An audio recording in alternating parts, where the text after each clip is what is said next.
Well, boys and girls, you got your work cut out for you today. 500 miles around this new surface. Boogity, boogity, boogity. Let's go racing, boys.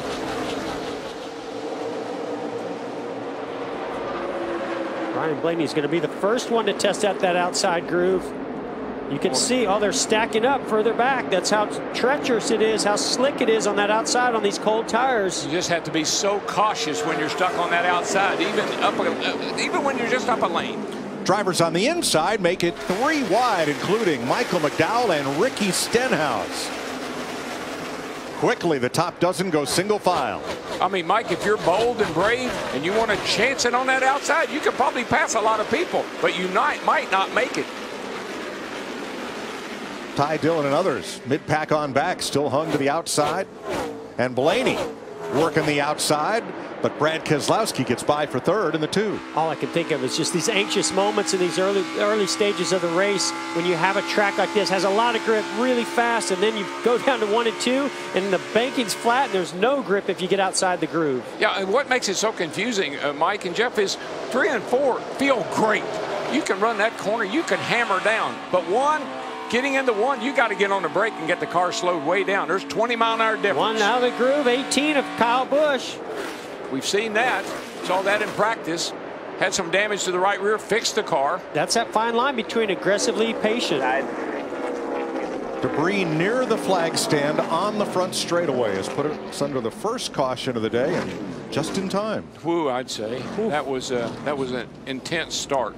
But that's what I was talking about. You heard Vince talk about aggressively patient. Well, what that means is you're going to put the car on the edge, but you don't want to push it over. But he was taking some chances by trying to get up through the field early, and he just pushed over. That's how easy it is to do.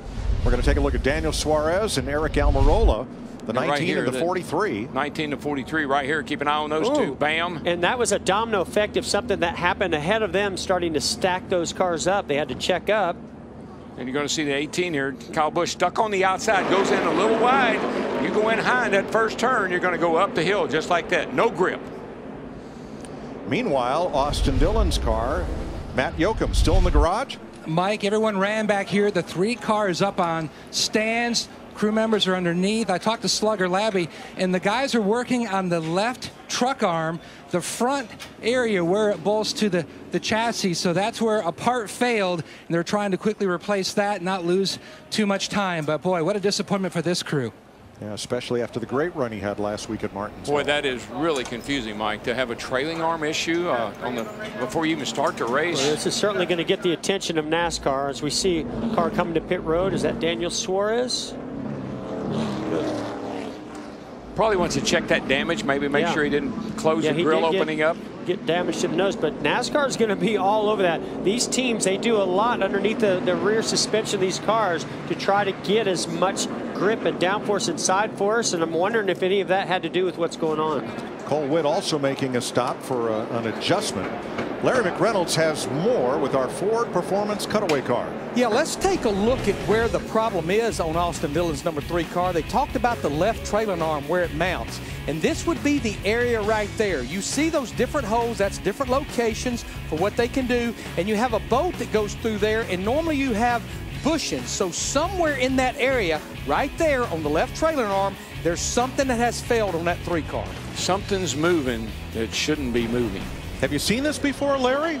I don't recall. This I've never heard of it, Mike. I thought at first it was the track bar, but they're saying obviously the left side trailing arm, and here you see a lot of repair work going on that Daniel Suarez car. There's more NASCAR inspectors under the 3 car than there are crew members under the 3 car right now.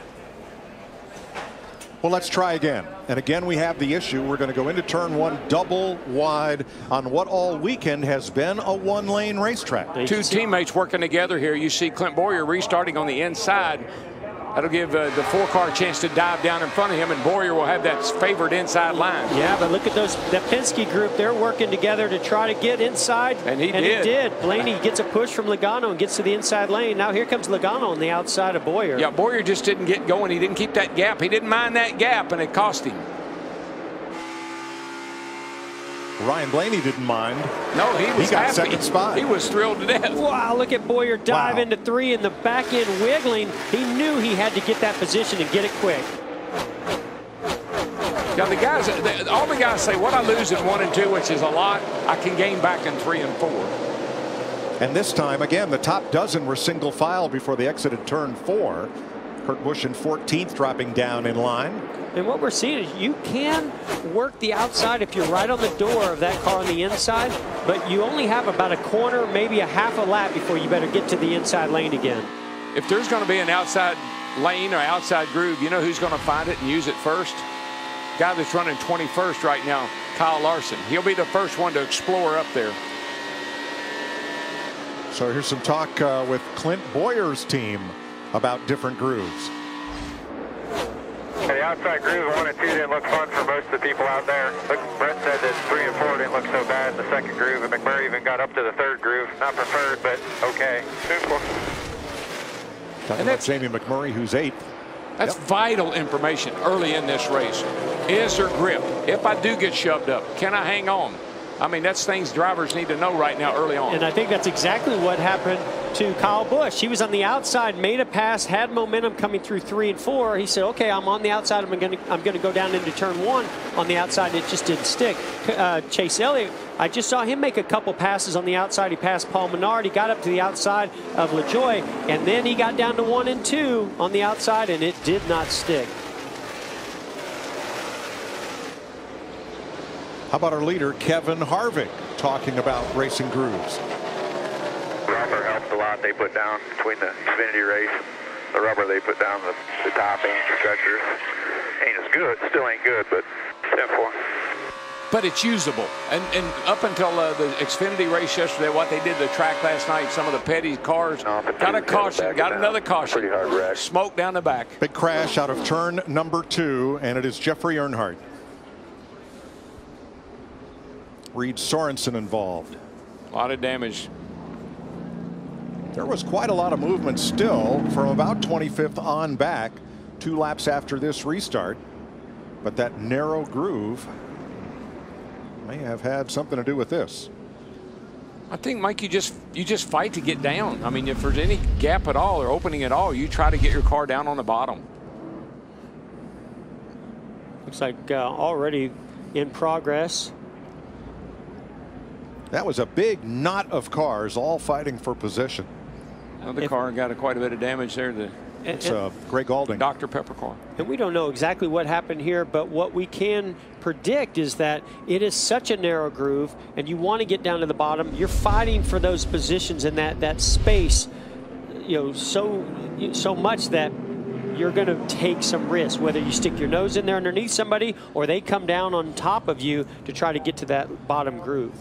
I think if you get pushed out there, Jeff, you just got to take your losses, because you see what happens if you don't. Jeffrey Earnhardt out of his car, walked to the ambulance after the second caution of the day waves in Texas.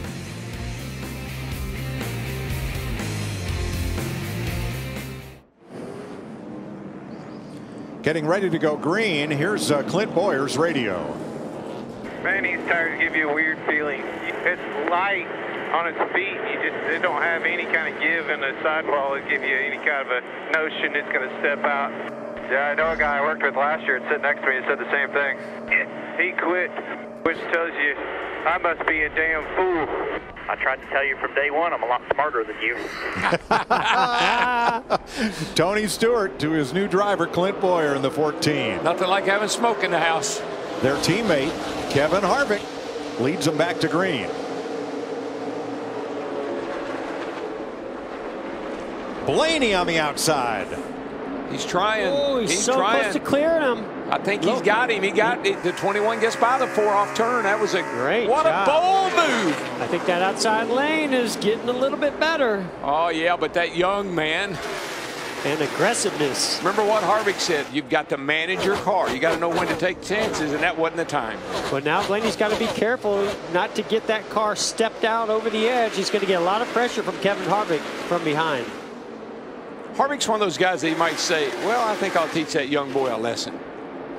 Yeah, I can promise you he's not happy about losing that track position. When we talked to him before the race, you heard him say how important track position was. Mark Truex Jr. dropping back. back to 10th. Here comes Kenseth for 11th. This will be a freight train. Everybody's going to just try to stick their nose in there like A.J. Allmendinger to try to take advantage of him getting to the outside. Here comes Jamie McMurray as well. Truex had a chance to get down right there getting into one, but McMurray was closing so fast he was afraid to turn down. And Larson on the inside. Comes Larson. Wide. Woohoo! Kyle Larson has been charging to the front. He was one of those cars didn't get to qualify. He had to start 32nd, and Larson is up to 13th.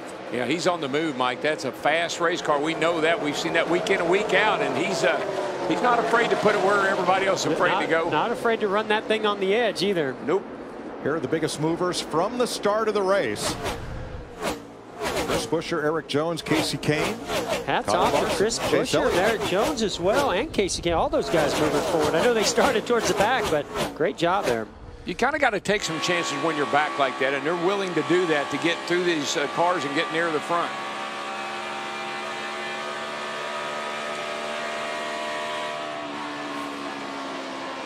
Teammates trying to get to the front. Dale Earnhardt Jr. in the 88, Jimmie Johnson in the 48. Yeah, Danica Patrick stuck in that outside lane. Here comes a run by Keselowski. Almost got to the quarter panel. Yeah, Junior couldn't get off two that time underneath that car on the outside. Can't tell who that was, but here comes Jimmie Johnson take advantage of that. Yeah, now Junior's going to be stuck in the outside. Chris Buescher doing a great job bringing Chase Elliott along with them as they move to the front. Well, those drivers in the back have given some drivers a chance to shine here. Michael McDowell's in the top 10. So is Landon Castle in the early going here. Boy, Junior really tiptoed into the corner there, and he got a little bit too wide. Whoa, way too high. And even now he can get down, but he doesn't have the momentum, and probably going to, he's going to put a big block on David Reagan. Now behind Reagan is Paul Menard, one of the few cars who stopped during that caution flag. I'm not sure what his issue was, but Kurt Busch stopped because he said he ran over something from the spin and pile up in turn 1. 8th place, Matt Kenseth coming to the front. Jamie. Well, he fell back about 6 positions since the start of the race, and now he's slowly starting to ease his way in. I talked to his crew chief this morning, Jason Ratcliffe. He said, the start of this race, I've loosened this car up so much that if our driver is comfortable, we're in trouble. So there's going to be a lot of screaming drivers early on, but the car's coming to him as we turn laps. Kyle Larson coming up into the top 10, taking teammate Jamie McMurray with him. Vince? Well, remember before the race we told you that the plan for Kyle Larson they hoped would be inside the top 20 by lap 30. Well, he's challenging the top 10 at this early stage. They were a 5th to 10th place car after final practice yesterday, and crew chief Chad Johnston took a big swing at it for today. He said, we've already won a race. That gives us some luxury to take a little bit of gamble. We're going to be aggressive, and indeed they are. Well, he is on the move, and so is Jimmie Johnson. Oh, man. Johnson takes Denny Hamlin and Corey LaJoie 3 wide in the back straightaway. Hey, Mike, watch this, because it gets really, this all started off turn 2. And that's what you're going to see a lot of. You're going to see cars get bottled up trying to make a pass, and somebody further back like Jimmie Johnson gets that car rotated and turned through the center and gets a run. But the 11 of Denny Hamlin got back by Jimmie Johnson there. Yeah, I think Jimmie Johnson, or the 11 car was being held up there a little bit by the 41, and that's what created that. He lost his momentum, but he got it right back. Truex trying to work his way back up, passing Michael McDowell for 8th.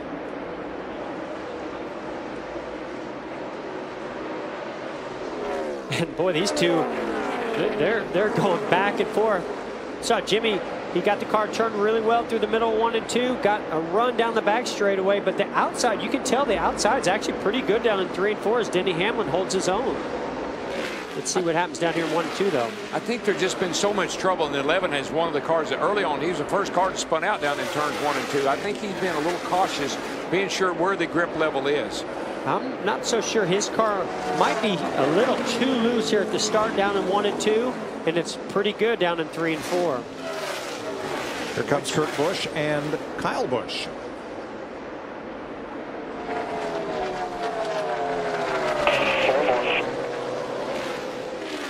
This really is going to be a race of survival today. Managing those early parts of the run where the car's edgy and can break out from underneath you, as well as how you can make your car fast at the end of a run. Now coming up in 3 laps, NASCAR will throw that competition caution due to the new racing surface. The fact that they watered parts of it and put some lime down last night. Caution should come out here in a couple of laps. Mike, it's such a challenge to the drivers. Turn 1 and 2 is so different than 3 and 4. 3 and 4 again is just, you can fly through 3 and 4, but you have got a tippy toe down here in turn 1 and 2. You like that tippy toe? I like that. It just doesn't go hand in hand as a race car driver. You don't like to tiptoe, you like to be aggressive, but on a technical track, especially 1 and 2 like this, you have to do that. You have to balance that out, that aggressiveness in 3 and 4, that patience in 1 and 2. Yep. Kyle Larson has made his way up into the top 10 as Brad Keselowski in 4th place chases his Penske Ford teammate Joey Logano. Ford started with 5 cars out front. They now have the first 6 positions, beginning with Ryan Blaney. And Clint Boyer in 5th, and right behind him, Ricky Stenhouse Jr. in 6th place. Now, I talked to Trevor Bayne, and he has a great race car too. It's a backup car, but he said they really had great cars. Roush Fenway had good cars for this weekend. Ford Performance Track Facts. Ford won 7 of the first 10 races here with 7 different drivers. Joey Logano, the most recent Ford winner. By the way, it was Rockingham, 1998. The last time 5 Fords led a Cup field to green. Hey, Mike, that 21 car out there leading Blaney, he's done this several races that we watched. This 21 car runs really well. Early part. Put it out. This is in the competition yellow.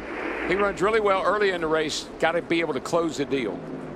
His team, the Wood brothers, entered today with only 15 laps led at Texas by 3 different drivers, and now Ryan Blaney's been out front for 16 laps. Larry? Hey, DW, Jeff, you like to play chess? I think this is where we'll see the chess match start that I talked about. Remember, we've run 30 laps, but 7 of them, they've been caution laps. I think we'll see a lot of right sides only. And Mike, you asked about Paul Menard. Matt Bohr and his crew chief put the 4 tires on knowing he couldn't fuel until here. I wouldn't be a bit surprised to see them do fuel only. Oh, good point. Thanks, Larry. Now, Larry, you talk about chess. I'm only smart enough to play checkers.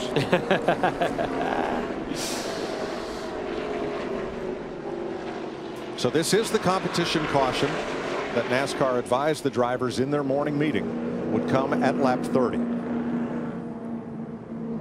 Officially, it's the 3rd caution flag of the day. Mike, you know, we talk about the wind. The wind affects the cars a little bit, particularly in turns 3, but it affects these crew members too, because there's so much dirt and debris and trash blowing around on pit road. It's got to affect them a little bit. Okay, pit road should be open this time. Happy birthday, Jamie Little. Thank you very much, Mike. And DW, you're spot on. A lot of talk about the wind and how it's affecting the balance of these cars. Brad Keselowski kind of surprised by the handling so far. He said loose into the corner and tight off 4. He hasn't had that yet this weekend. He said, let's go one more run here with no changes. You see the water bottle go in the window there, Matt. And waiting on Clint Boyer to come to a stop, similar to how his 14 car was in final practice. A little free, especially on entry. Slight chassis adjustment. They're going to go 2 tires on the 14, Vince. Changing right sides on the 22, the 4, and the 21. All looking for a little help on their balance. Wow, there's your race off pit road. And Chris Buescher got turned getting into his pit. He was 16th. He ended up facing turn 4, but he was right in the middle of the stall. So they serviced the car while it was there and then sent him back out.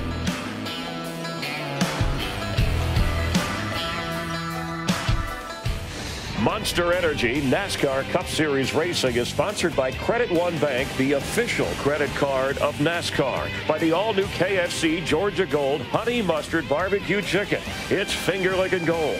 And by Toyota. Let's go places.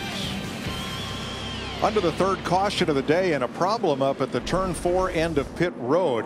Cars after about the first dozen are coming in here 3 abreast and all looking for a bit of position. Here's the problem right there.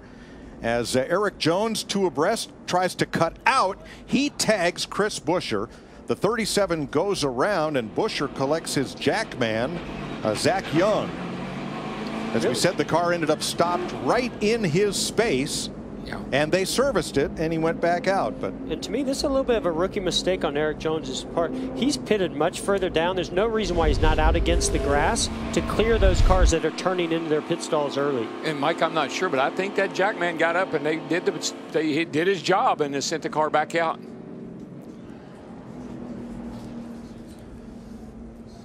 problem for Kyle Larson. Let's have a look at the pro officiating system. And he had made some great you will progress. see that he drives through too many pit boxes on the way into his pit. He starts turning in too soon. So that is a penalty. And he had made some incredible progress from the rear, Mike. And you know how, here's Vince. Well, that's exactly what the 42 team did not want. In fact, crew chief Chad Johnson told me before the race, we've got to be mistake-free because track position is so critical here. That's the first penalty of the season for the 42. One of the reasons they've been so successful this season, but that's a tough blow here at Texas. Okay. So to answer the question, how did they service Chris Buescher when Zach Young got upended? Will Goodnow, the jack man for Ty Dillon, got the car in the air so they could service it. I know it did seem like instantaneously the car was being serviced. Hey, you see his blue uniform there for Booty Barker's team. Jeff, how about today's AARP keys to the drive? Mike, today's race will be survival of the fittest. 500 miles, that will be tough on the drivers both physically and mentally. The drivers will be living on the edge. Crew chiefs will set the car up as loose as possible at the start of a run because the car will tighten up, and that means these cars will be edgy. You want to stay on that bottom, the preferred line, but how well you navigate those instances when you are on the outside lane will determine if you battle for victory today. Getting set for the restart, Blaney and Harvick. Timmy Hill got the free pass. Reed Sorensen parked still on pit road as we go back to green. Well, Kevin Harvick tried the inside. Now he's going to try the outside lane. Curious to see if we see the same results, though, with Blaney getting the lead. Blaney leading, somebody backing up the outside line there. I thought, but that was bold on Harvick's part to be able to try that outside right here early in this race. Didn't turn out too bad for him. That was Matt Kenseth who didn't have any grip. The black car backing up. He finds his way to the inside lane, and Logano looks to the inside of Bowyer for third place. Right behind Logano is the two car of Keselowski, and they have two really fast race cars. Bowyer used that outside momentum in lane off of 3 and 4. But now you can see how good the 22 car of Joey Logano is turning through the center 1 and 2, getting another run on the 14. You can hear just how much throttle Kevin Harvick's able to run there through 3 and 4. Very fast 3 and 4. 21 was able to get away. Blaney was able to get away from Harvick in that last go round. I think Harvick wants to put a little pressure on the young man, see if he can make him make a mistake. Here's Ty Dillon being brave on the outside, trying to make the pass on Danica Patrick, but he's going to give up at least a spot and more. Junior goes 3 wide inside of Ryan Newman and Ty Dillon. Oh, I don't know if that's going to work right there. Newman. Tight racing with Suarez and Newman. Look out, Newman. Jimmie Johnson's out on the outside, living on the edge.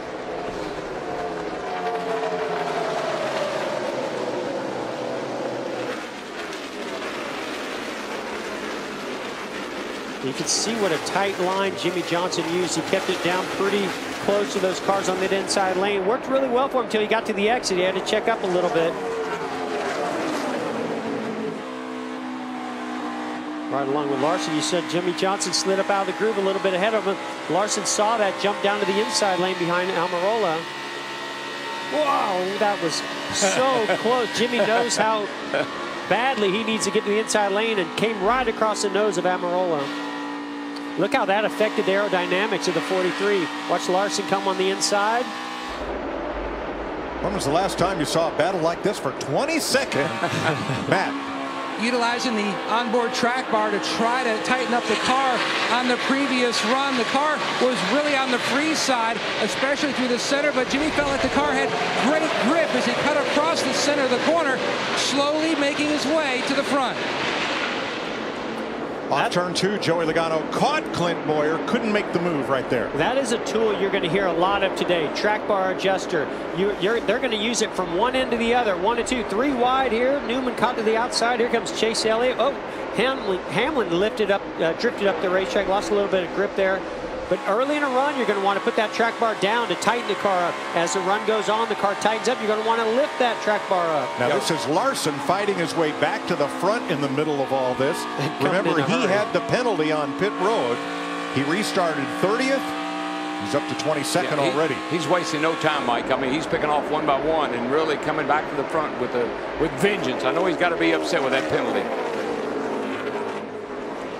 That kid could be a lot like Harry Gant. He had all those second-place finishes, but once he started winning, he didn't stop. Well, he's got the car to do it with now. We always knew he had the talent, and now Ganassi is giving him a car that he can go out there. You know, he said, why do you always ride the wall? It's what he called it. He said, because that's where my car made me. I had to go there because of my car. Now I can go where I want to. I can run the bottom. I can run the top because my car allows me to do that. Yeah, what does a win do? Gives you confidence in what you're capable of doing. You just start focusing on winning more races. It's almost like a monkey's been lifted off your back. You got that win. You can take a deep breath now and concentrate on getting more wins. Up until then, DW, it's the unknown. Do I really have what it takes? What am I doing wrong? Why haven't I won a race yet? Is it me? Is it my car? Is it my setup? What do I have to do? Once you get that victory, all of a sudden you realize, yes, I can do it. 11th place here, A.J. Allmendinger, Michael McDowell, 11th, 12th, and Kurt Busch, who stopped back on the lap 10 caution. What an incredible weekend Michael McDowell is having, running up in the top 12. He's been up there, qualified 13th. In practice, he was up in the top 15 positions, now running 12. That's amazing. I'll tell you another guy, another group that's having a great weekend is that 17 bunch of Ricky Stenhouse and his teammate in the 6 car. They've had good cars this weekend. Ricky coming off a top 10 finish from Martinsville and running 6 right now. 14th place. Here comes Dale Jr. Makes this pass. He will have picked up 4 spots since the restart. Mike, I've been watching Junior just a little bit. I'm not sure his car is right where you'd like for it to be right now, but he is being really, really cautious. And I think some of these guys like Dale Jr. know this is a long race. Don't get in trouble early. Larry, we had the competition caution at lap 30. This first stage is 85 laps long. Where do we stand on fuel and tires? Yeah, everyone can make it to lap 85, which ends stage 1, Mike, because remember, we ran 6 laps before we went back racing at lap 36. The fuel window is at 56 to 62 laps. I think that's one reason NASCAR made the competition caution at lap 30. They did not want the end of stage 1 to be a fuel mileage race. I think that was a great call, Larry. Boy, Denny Hamlin's struggling. Boy, he is. He can't keep his car down, Jeff. He pushes up in the corners. And that's the key. You know, you have to be able to get down to the bottom, but keep it down on the bottom, be able to get back to the throttle early. He's just not able to do that. I think you want a car kind of tight in 1 and 2 because that's a little flatter, but then you get to 3 and 4. If your car's tight, it goes up the hill. And he drifted up high again, really struggling.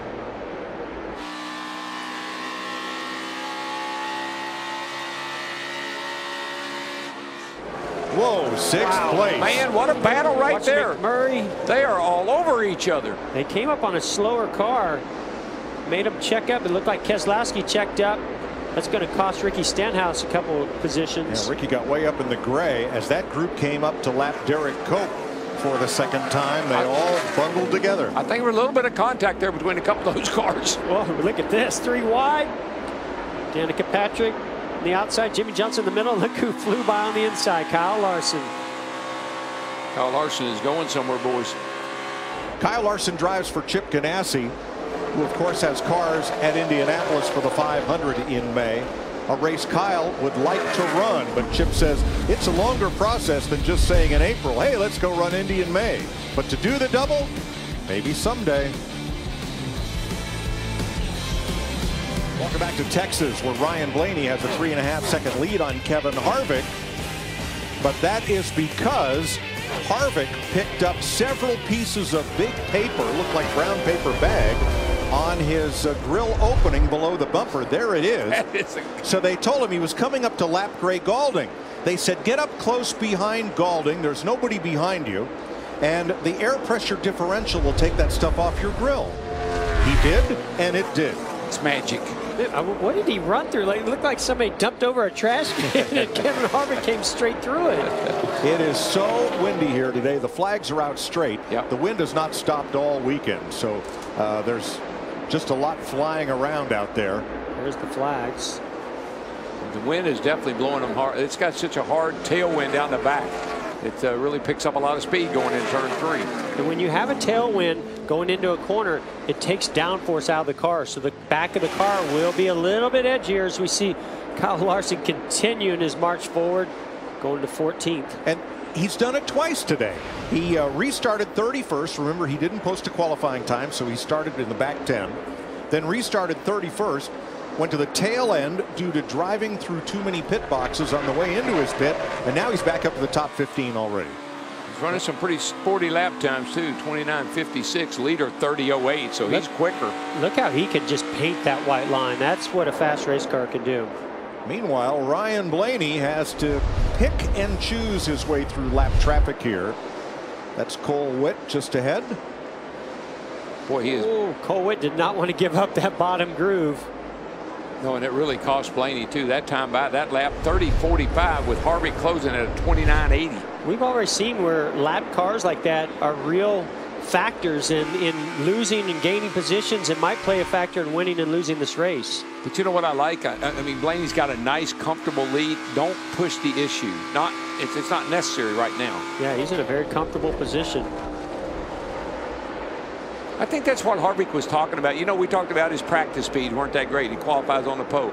Final practice speeds aren't that great. He said you got to understand how to manage your car around here, this treacherous track, for 500 miles. Well, and that's a veteran-wise, past champion driver that knows how to know when it's time to go and when it's time to be patient. And here are 3 more: Kurt and Kyle Busch and Jimmie Johnson, running 14th through 16th. They're about 12 seconds behind the leader. Now, I would say Kyle Busch is sort of the opposite of what I mean. He's a veteran, he's a past champion, but he pushes to the edge all the time, as we see the two of Keselowski get wide. All clear. Now, was that because of lap traffic, or was that because the back stepped out on him? Let's have a look. It was a good 4-car battle into turn 1, all for position here. Probably starts to the bottom, and he got a little loose before he even got to the. So that's that flat section that I talked about in the pre-race. You turn in there a little bit too aggressive. We saw Jimmie Johnson spin out, just lifting there after he completed his qualifying lap and lost the back end of the car. The 78 was there. I don't know how much that was affecting it, but he turned in there and it came around. That's how on edge these cars and drivers are. Yeah, that's the loosest point on the racetrack, as you document in your drive around. Getting into turn 1, no banking to hold the car. It's almost banked the wrong way.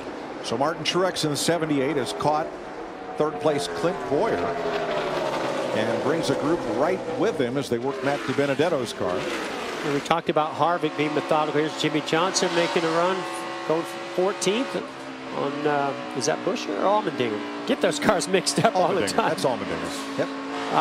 But, you know, talk about Martin Truex Jr. as he's trying to get inside of Clint Boyer here. To me, he and Harvick are a lot alike. They creep up on, they work on their setup. They're kind of quiet in practice, but in the race, they just start moving forward and really fine-tune it and know when to get on the edge when it really counts. I think Boyer is he is so happy that he's driving a competitive car, and he's running, what is he running 3rd right now, and he's just really happy to be where he is. Yeah. He wants to win a race, and he will, I'm sure of that. But he's happy to be where he is right now.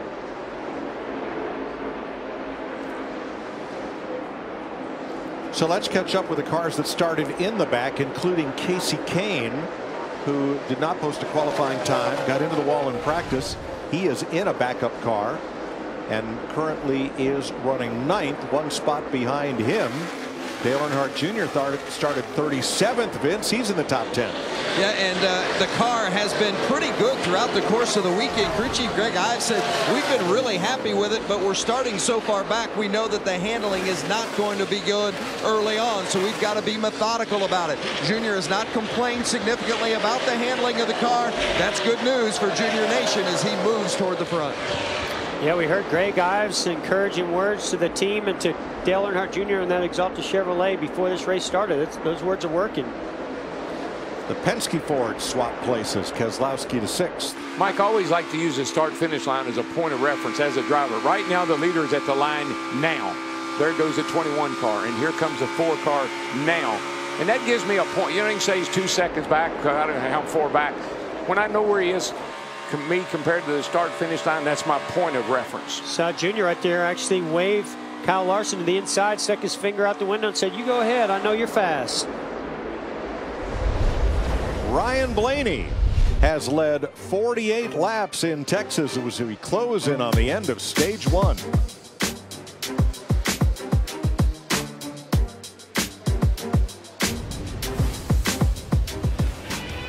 There is Ryan Blaney's almost 4-second lead from our aerial coverage provided by Goodyear.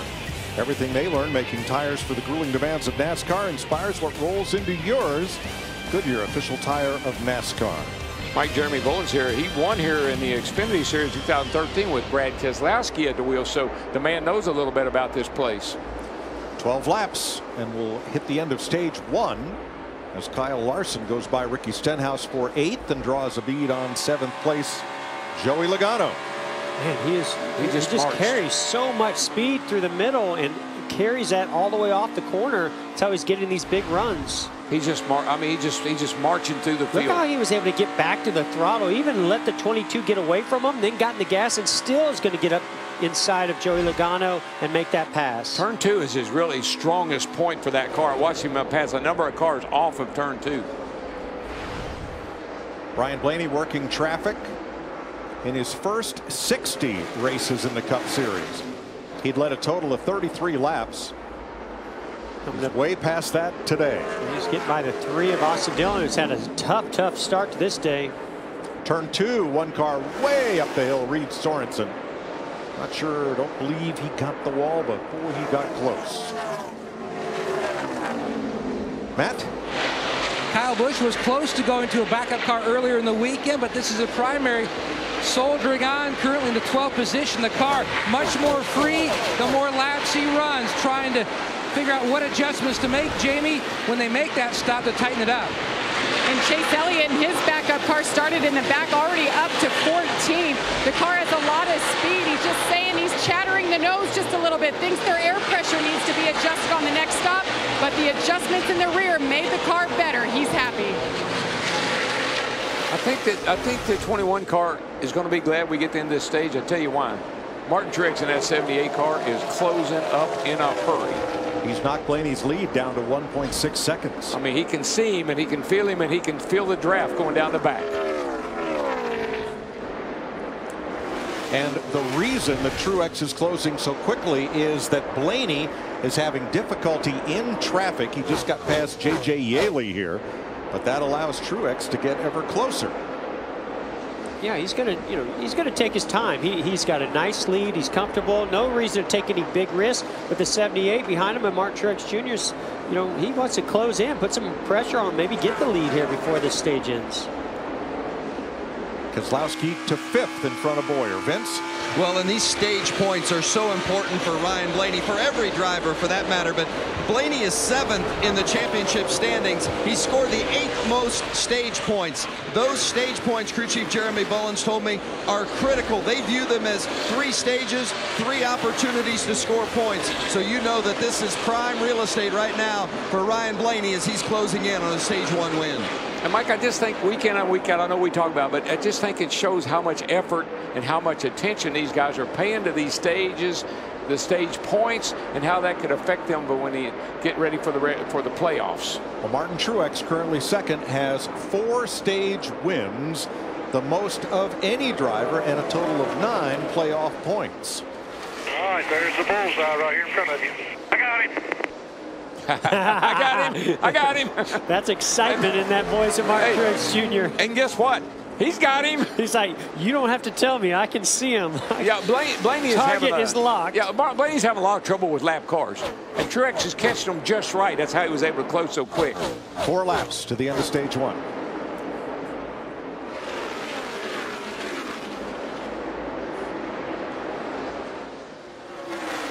Got a pretty good gap now to the next lap car or slower car ahead of Blaney. So he's in some pretty clean air. We'll see what the two of these cars can do now in clean air against one another. Jeff, I think he's okay once he gets through these lap cars, but he is being real cautious around these lap cars.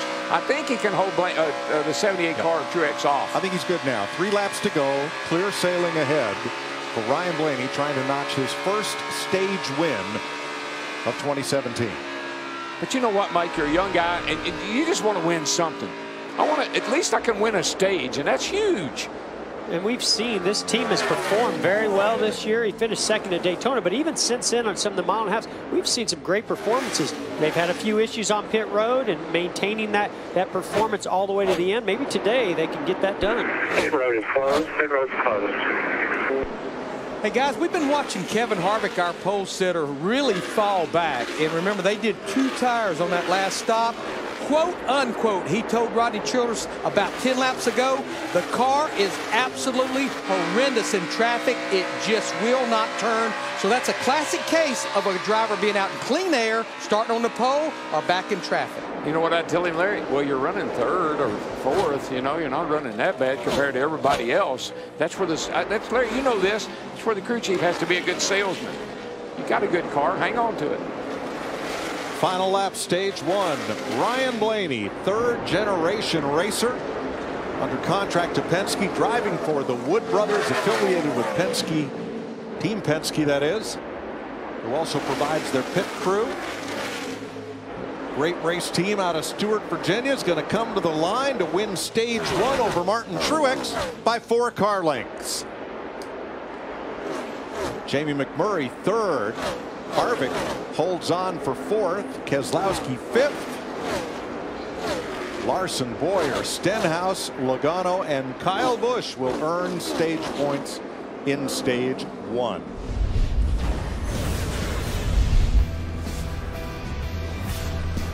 Ryan Blaney, your stage 1 winner.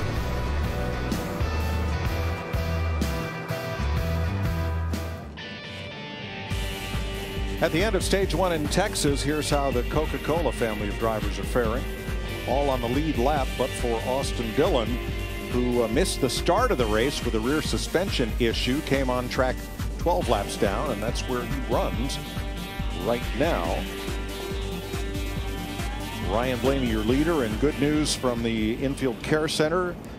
Zach Young, the jack man for Chris Buescher, who got upended when Buescher was spun around coming into his pit. He has been treated and released. He's okay.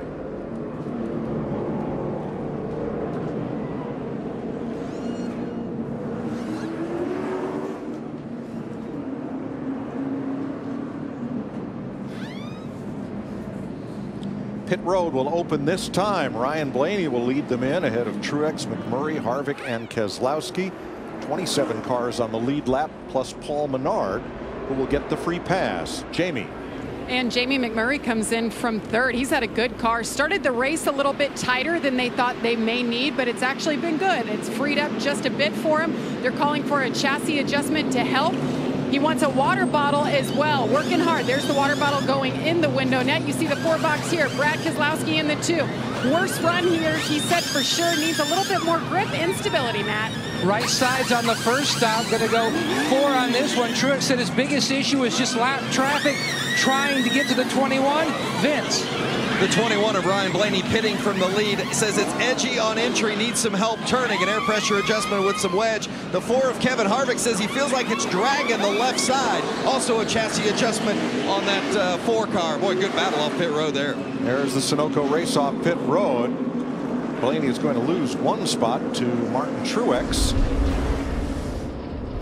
No tires for Eric Jones, and he picks up a bunch of real estate there in the 77. Let's talk to the stage winner. What do you say? Ryan Blaney, it's DW. You got me there, pal. Yeah, I got you. What's up? Hey, man, you got time to talk? I mean, you got a fast car. You led that first stage, won that first stage. How'd that feel? Yeah, I think our car's pretty good. We kind of ran into traffic, and the 78 ran us down. It looked like you might have been a little bit better towards the end of that stage, but hopefully made the right adjustments here and can go after it again in stage 2. The track's changing a good bit, so we'll have to stay on top of that for the rest of the day. Yeah, is that a big issue for you getting into turn one? Is that your trouble spot, or is the car that good everywhere? It's easy for us to get loose into one. The wind's kind of gusting and it's unpredictable in there, so that's probably been my biggest trouble spot. That off of two, we get pretty tight off of two, so hopefully the changes we made will help that out a little bit. All right, my friend, as a guy that chased that 21 car for years, it sure is good to see it out front. Keep it up, man.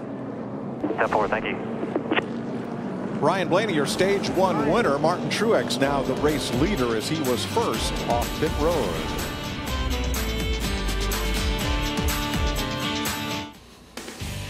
Monster Energy NASCAR Cup Series racing is sponsored by Chevrolet, the most awarded car company 3 years in a row.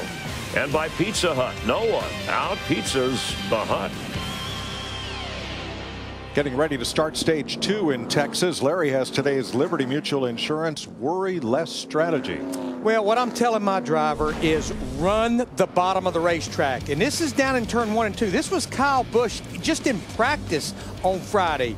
Got up out of the groove. This was Denny Hamlin. He was one of the first cars out on Friday and spun. And Chase Elliott in practice hits the wall, has to go to a backup car. Now, we are starting to see that groove widen out a little bit. But what I'm telling my driver, I and the spotter will tell you when we start to see that groove move up. A classic example, Chad Knaus told Jimmie Johnson about Ryan Blaney making that second groove work down in turn 1 and 2. It's mainly 1 and 2, and that's because of less banking than in 3 and 4, Mike. Thanks, Larry. Kyle Busch made an extra pit stop on that caution to make repairs. Matt? Mike, he had damage to the nose that he sustained after he bumped into his brother coming down pit road. While they were servicing the car, Adam Stevens looked and he could see that there was some left rear quarter damage to the fender, and they felt like where they are in the running order, take your poison now, bring it back, fix it, so you're going to be good to go from here on out. Yeah, Matt, it only cost him 6 spots. He would have restarted 22nd. He'll now go 28th. Boy, DW, you think about how things have evolved in racing and here in NASCAR. Years ago, they would never worry about patching a hole like that, but aerodynamics are so important on the nose of these cars today. Yeah, I mean, you run at 200 mile an hour here down the back straightaway. They approach the Geico restart zone. Ryan Blaney has been able to take the lead from the outside on an earlier restart. Truex, Blaney, here we go.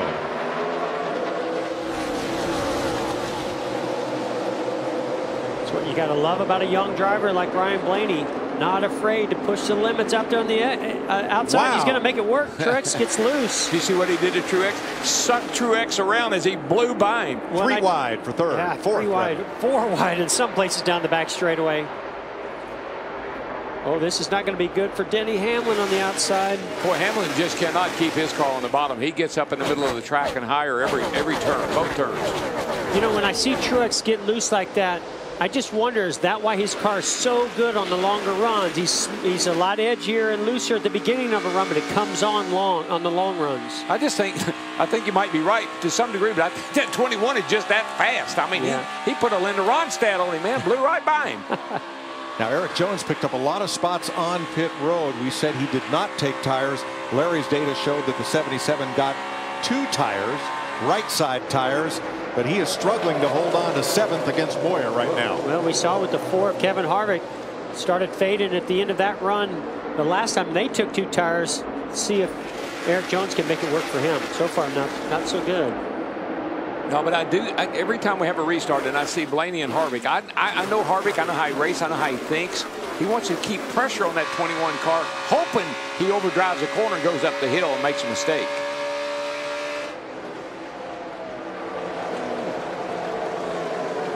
Boy, Mike, it's so dangerous when you lose a little momentum. You got to get up out of the gas and somebody's right on your back bumper like Eric Almirola was right there. It's a wonder he didn't get into the back of that 20 car and turn him around.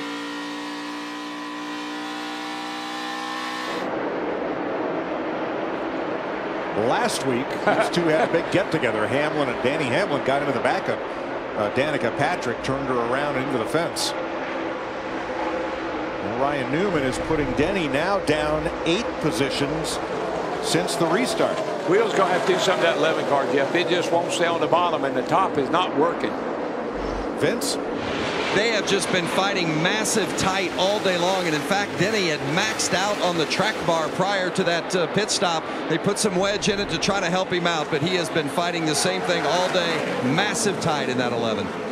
Well, that's one of the big storylines. Joe Gibbs Racing winless this year. First time since 1994 they've gone this deep in the season without a win, and right now they have just one car in the top 20. They won here last November, but struggling right now. I just wonder if maybe the front of his car, that splitter's not on the racetrack, preventing the front to turn. They might have a hard time with that. Uh-oh. Jamie? Jamie McMurray running fourth right now just told his team, I do have a loose wheel. I'm going to run it out a little bit. He's talking to his crew right now. They're saying everything's ready to go on pit road. They want to be ready when he drops down to change those tires. And the way you know if you have a loose wheel, you feel a slight vibration. If that vibration starts to get worse, you know it's a loose wheel, and that's the sign of that you need to come in. You can ride it out for a little bit, but he's going to have to get in there pretty soon. Last week he had a tire rub. They decided to ride it out, and he rode it hard into the turn 3 wall. Yeah, that once it starts vibrating, it ain't going to get no better. It's only going to get worse.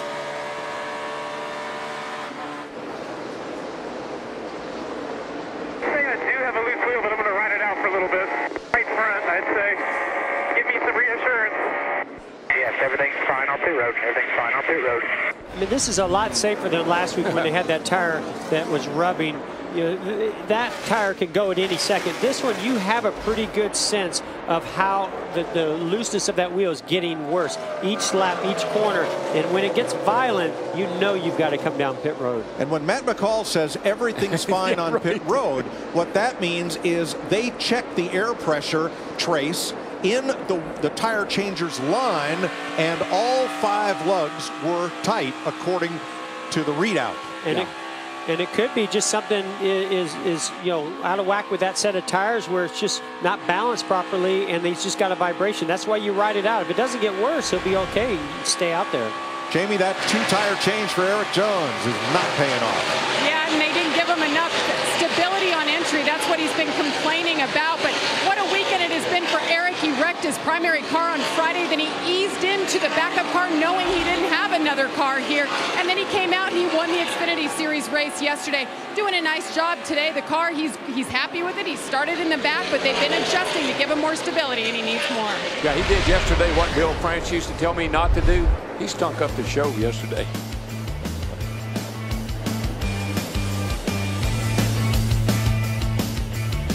Hendrick Express on track 1. Almost coupled together, Jimmie Johnson and Chase Elliott. Motor passed Brad Keselowski's Ford to take over 7th and 8th positions. Running about 6 seconds behind race leader Ryan Blaney. Mike, with everybody fighting for the bottom the way they are, those mirrors, those left side mirrors and that driver mirror up there, those are 2 of the most important things a driver utilizes trying to stay out of trouble. For more, Matt Yoakum down at the eBay Motors pit box. So, Mike, how do you beat a newly reconfigured, challenging racetrack? Well, polling a number of crew chiefs in the garage here this morning, they all pointed to the little things. And the biggest phrase I heard most used, just don't beat yourself. The guy on top of the box, he has to make the right calls, whether 2 or 4 for track position, because that's the most key. Then you throw in the guys that go over the wall. A number of teams were told today, we just need you to be mistake-free. You don't have to be stellar, but just no mistakes. We can't be at the back. But then you go on top of the press box, and the spotters used to be inside of a suite in turn 4. They have recently been moved at start-finish. Those guys have to tell their drivers about the wind change. It's almost more like Talladega, trying to give their drivers as much information as they can about navigating traffic to stay on the bottom. Yeah, Matt, the other thing those spotters are really good at is helping the crew chief know what everybody on pit road's doing. Taking 2 tires or what they're doing in the pits, that's helpful too. What Ryan Blaney's being told is that Kyle Larson is coming. Larson is now up into the top 5. He's probably making the best inroads as the winds have gotten even more intense. 19 miles an hour at the start of the race, 21 to 30 now. Temperatures just past 80 degrees. Well, there's a lot of people that are doing one thing right now, and it's chasing that 21 car. Mike, you know this. When Pearson drove the 21 car, we used to see him sit out there and lead races like this. We didn't think anything about it. This is Ryan Blaney. He's looking for his first win. His 21 team, second year running the whole schedule. And now they've got a car in a position and a car fast enough today to win this 500-miler. Martin Truex may have something to say about that, trying to put his Toyota among that brace of Fords. Moves up to second spot. We're starting to see this a trend. Truex doesn't start off really fast. The 4 of Kevin Harvick does. So does the 21 of Ryan Blaney. But as the run goes on, this 78 car just starts turning so good, hugging that white line and coming to the front, just like Kyle Larson and Jimmie Johnson are further back. I agree 100% with you, but I love where that 21 car is because he can get this big lead. And as we saw at the end of the first stage, maybe he slows down a little, but it's right at the end of that stage. Oh, I want to be the leader. Oh, man. You can control what goes on behind you if you're the leader. But Truex is coming, Matt. Mike, very consistent through the garage here this morning. A number of teams told me it's almost like flipping a switch. After about 9 or 10 laps, whatever issue that you are fighting with your race car, it's magnified. But when you talk to Cole Pern in the 78, Cole felt like with their car, they were a little bit on the tight side, but they were able to maintain their pace, and they felt like that would be an advantage today, and you're seeing it stage after stage on the racetrack. And Matt, you're right. If you think at the end of the first stage, where was the 78? He was closing fast on that 21 car. Didn't get there, but he was closing fast. And that's just great engineering. That's engineering aerodynamically as well as mechanically, getting all 4 of those tires to work consistently and work well throughout the entire run. Let's get back to 12th place where Dale Earnhardt Jr. is trying to rebound. He restarted 20th on this green flag sequence. Okay, you read the dash, about to brake the tempo. If you need to tighten it up getting into the corner on the brakes, just put the right side lever forward. Got like 5 different settings. Yeah, right side has 2 forward, 2 back. So what he's talking about is a brake lever. It sounds to me like he's trying to adjust his entry of the corner based on how he's using the brakes. And what he can do, he has a brake adjuster. If he wants more front brake, he can move that lever forward. If he wants more rear brake, he can move it back. Vince? You know, it's interesting. I talked to Greg Ives, his crew chief, you see there on the right-hand side of the screen this morning, about the fact there's been a lot made of Junior in this 88 team not having any top 10 finishes. But those results haven't been indicative of the quality of cars they've had, but they've just made mistakes. He said if we execute, we can have a top 10 day easy. We don't have the speed that's going to satisfy us just yet, but we keep hurting ourselves. And if we have a clean day today, you're going to see a good result. And we're starting to see Junior make his move. He's been solid throughout the course of the day after coming from deep in the field at the start. And that would be important to him. It's the first time in his career Dale Jr. doesn't have a top 10 in the first 6 races. Ryan Blaney in the Wood Brothers Ford has led 95 laps so far.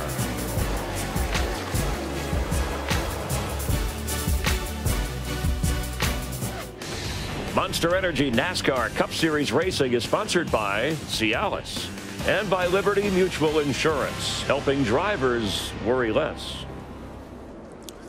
Under caution, bit of debris on the front stretch just past the start-finish line and put out the 5th caution flag of the day. J.J. Yaley will get the free pass. First car 1 lap down. Ryan Blaney, when he comes past start-finish, will lead his 100th lap today. Amazing. And who would have predicted that he would dominate this race in such a fashion? Jamie. And Jamie McMurray, that last run, he thought he had a loose wheel. He stayed out there, and it seemed to get better, but they just wanted to take precaution here, so they're going to change the tires, fill them up with fuel. He still maintained a top 4 position, Matt. Truex led 141 laps last year, finished 6th. Another stout car here again today. No changes, just right sides. Vince? The 42 of Kyle Larson says it's edgier this run, much looser. They're going to make an adjustment to try to snug him up a little bit. On the 4 of Kevin Harvick, Harvick says it just gets tighter the longer they go. And also on that 21 of Ryan Blaney, guys, they made sure that they put in that, kicked in that left side skirt, which had been protruding. How close was it? At the end of pit road, by a nose, Blaney hangs on to the lead. Good for them.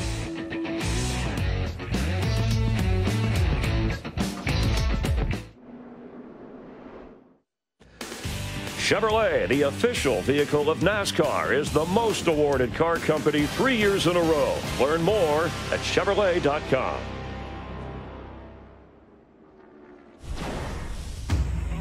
We got a fast race car, bad starting spot, but we got 334 laps to change that around.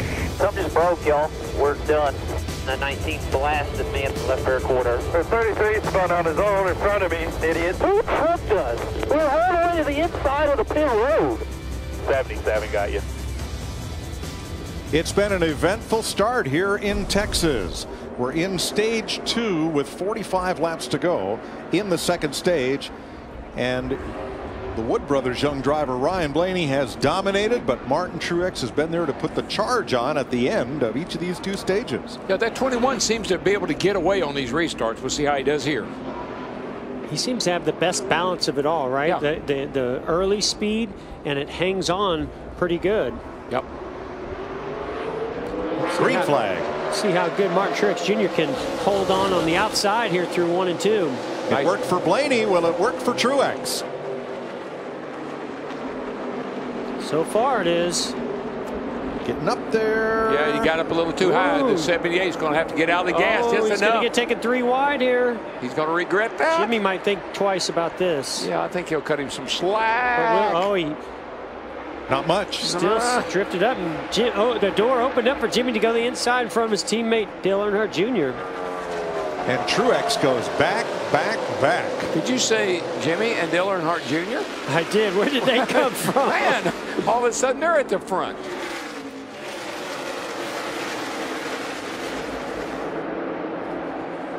Larson putting a big block on Kevin Harvick, who got a good run. Kyle Larson in 8th, looking for 7th, gets it. Boy, I just don't know how Martin Truex Jr. is going to be able to recover from this. This is going to take him way back. Might be able to get down in behind the 4 car right here if he gets down there pretty quick. Right?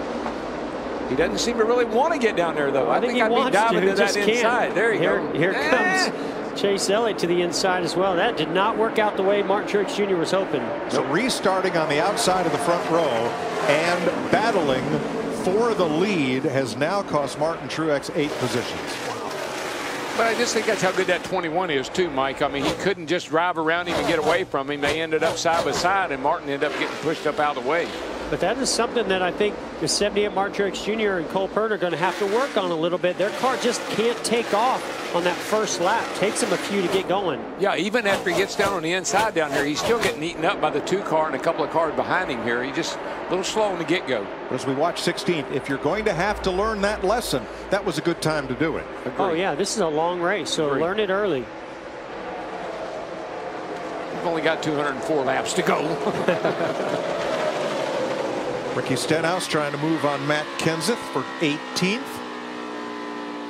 Vince? Yeah, it's been a difficult weekend for Eric Almirola in this 43 car. Earlier in the week, he tripped over his daughter's scooter at the house and injured his wrist, sprained his wrist. He tried to wear a brace on it in Friday's practice, said he couldn't grip the wheel the way he wanted to. Actually, it's been so painful that he finally had a shot today in that wrist to try to relieve some of that pain before the race today. Said the tightness in the car is getting a little better, which will make the driver feel a little better physically as well.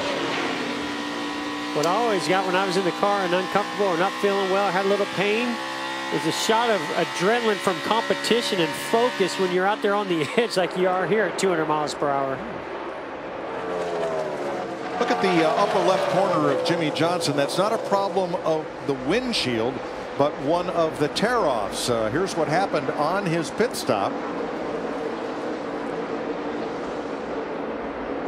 And you see they start to peel that back, and then they don't get it. So what happened on my windshield here? That's kind of a problem. I'll survive, but wow. I have no idea, man. I don't know what happened. The windshield tear-off is, I don't know, it didn't come off. Negative. I'm just curious if what happened. 80 He's got to get in the gym. His scrawny little arms couldn't handle it. That was a pretty good guy tugging on it. It still didn't come off. And you heard Jimmie Johnson say it's not a problem, but it is a distraction. Sure. And when you're trying to hit your marks, like you got to hit your marks, particularly getting into turn one, it can mess you up a little bit. And folks, remember, these race car drivers sit very low in the race car, even though Jimmie does sit up a little bit higher. As we see a change for position here, Brad Keselowski in the 78 Trucks, and here comes Kyle Busch coming through, taking advantage of that as well. 10th, 11th, 12th yeah, there. 10th, 11th, and 12th, and Casey Kane drifting up a little bit as Chase Elliott goes by him. But you look out the bottom of the windshield, that left corner of the windshield, so it's not a big deal that that tear-off didn't come all the way off. They'll get that off in the next stop, but it's certainly not hurting Jimmie Johnson's race car. He's pretty fast right now. Speaking of fast, we show Kyle Larson as he closes right up on Clint Boyer. Let's take a Credit One Bank inside ride with the 42.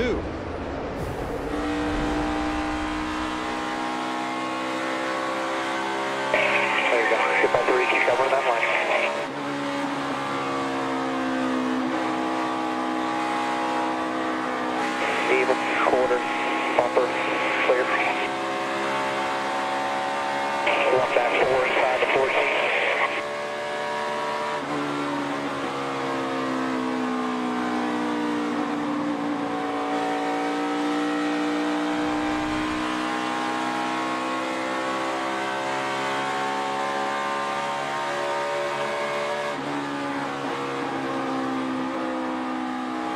Here's Kyle Larson's day so far.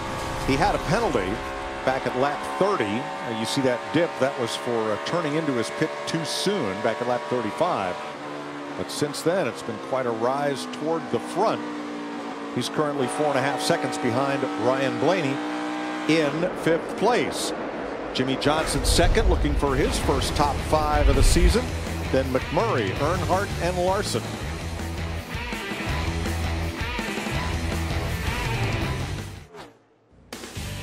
Monster Energy NASCAR Cup Series racing is sponsored by Budweiser, pursuing the American dream since 1876. This Bud's for you. And by Nationwide. Nationwide is on your side. Fewer than 30 laps to go before the end of stage 2. A KFC Georgia Gold race break, and wind gust up to 30 miles per hour at the start of the race. Problems for Austin Dillon, rear suspension issues, and going behind the wall to get it fixed. And then check this out. Early in the going, contact from Daniel Suarez into the back of Eric Almirola, damage on Suarez's car. That's how tight conditions are out here, especially on the start and restarts. And some moments here. Just diving in his pit too low. That's Eric Jones. He slid into the pit and hit a jackman in one of the other competitors' pits. Yeah, now he was okay, checked and released from the infield care center, will not be working through the rest of the day. Ryan Blaney wins his first stage, and he was the leader, the most dominant leader in this race, as he leads now 120 laps. He's led more laps already today than he has in any other race. This is his 61st race of his career at age 23. What a great start to the day for Jimmie Johnson. He's been fast. His car was fast yesterday in practice. He's been able to work up from the back and now running in the second position. And while talking of 20-something drivers, Kyle Larson, now let's talk about how he had to overcome the early penalty. Yeah, he started in the back, got a penalty, and he's clearly one of the fastest cars in the track. He's up to the 5th position now, and without any more mistakes, I look for him to be a real contender at the end. Martin Truex Jr. as strong. Now, he was challenging stage 1 with the end, and Blaney as strong as he was last season on this type of track. How would you assess? Well, I assessed him to be a real contender early in the going, running up to the 2nd spot, but the car's gotten off. It just doesn't seem to want to go on the restarts. He struggles, and that puts him behind, and when you lose track position, Chris, the competition is so intense, it's impossible to get it back at times. Our pole sitter, Kevin Harvick, down to 7th, 0 for 28 in his amazing career at Texas. It's one of the 4 tracks he's yet to win on. He was a choice, along with Keselowski, by a lot of people to win this race. Yeah, we didn't see speed out of him yesterday in practice, and we just assumed they would make adjustments and have a car today to contend for the win, but it just isn't there so far. And Chris Buescher, the only rookie to win last season, and that put him in the playoff. He's the only Texan in the field. Impressive after that pit incident. Yeah, he was fun to talk to down on the grid, too. You could tell he was really confident. He said, Chris, that yesterday's practice sessions were the best that team have had all year long. Very confident that this 37 car would be good today, and it indeed is. And Martin Truex Jr. we touched on running 11th. The bigger news is with Kyle Busch now up to 8th, where the Joe Gibbs Toyotas without a win yet this year, along with the Hendrick Chevrolets. But let's talk Toyota. Yeah, the 8th position that Kyle Busch runs in, that's the highest running Toyota. Denny Hamlin has struggled with a car that just won't handle. You can see the damage on the front of Suarez's car. He hasn't been good today. So that's a question as to where the performance went. Remember, just a year ago, the Toyotas won 5 of the next 6 races on the schedule. That tells you the strength of this type of track for that organization, and it just isn't there today. And the Ford started out with the top 5 spots today. Chevys have the next 5 after Ryan Blaney, who leads. Dale Earnhardt Jr. in the 88 up to 6th. It's been a slow start for the 88 team this year, but the Chevys making their move as we are watching live NASCAR on Fox, and more in a moment. You'll see continuous action from Texas Motor Speedway.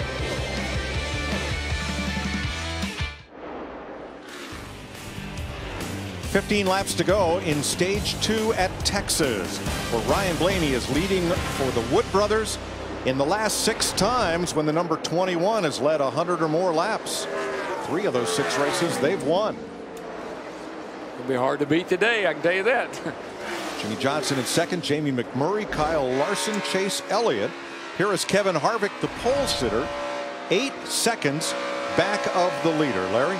Yeah, what we're hearing on Kevin Harvick is now, earlier his car was tight, it wasn't turning, but now he's missing rear grip. He's loose now, so it's almost like either the track is changing, which I think could be part of it, or maybe they've over-adjusted, they've jumped the fence, he's now loose. Larry, I think that's what happened. Jeff and I were talking about that. You complain about your car being a little too tight. The first thing you know, you're too loose. Here's something you haven't seen all day long. Somebody passing Kyle Larson as Chase Elliott goes by for the 4th position.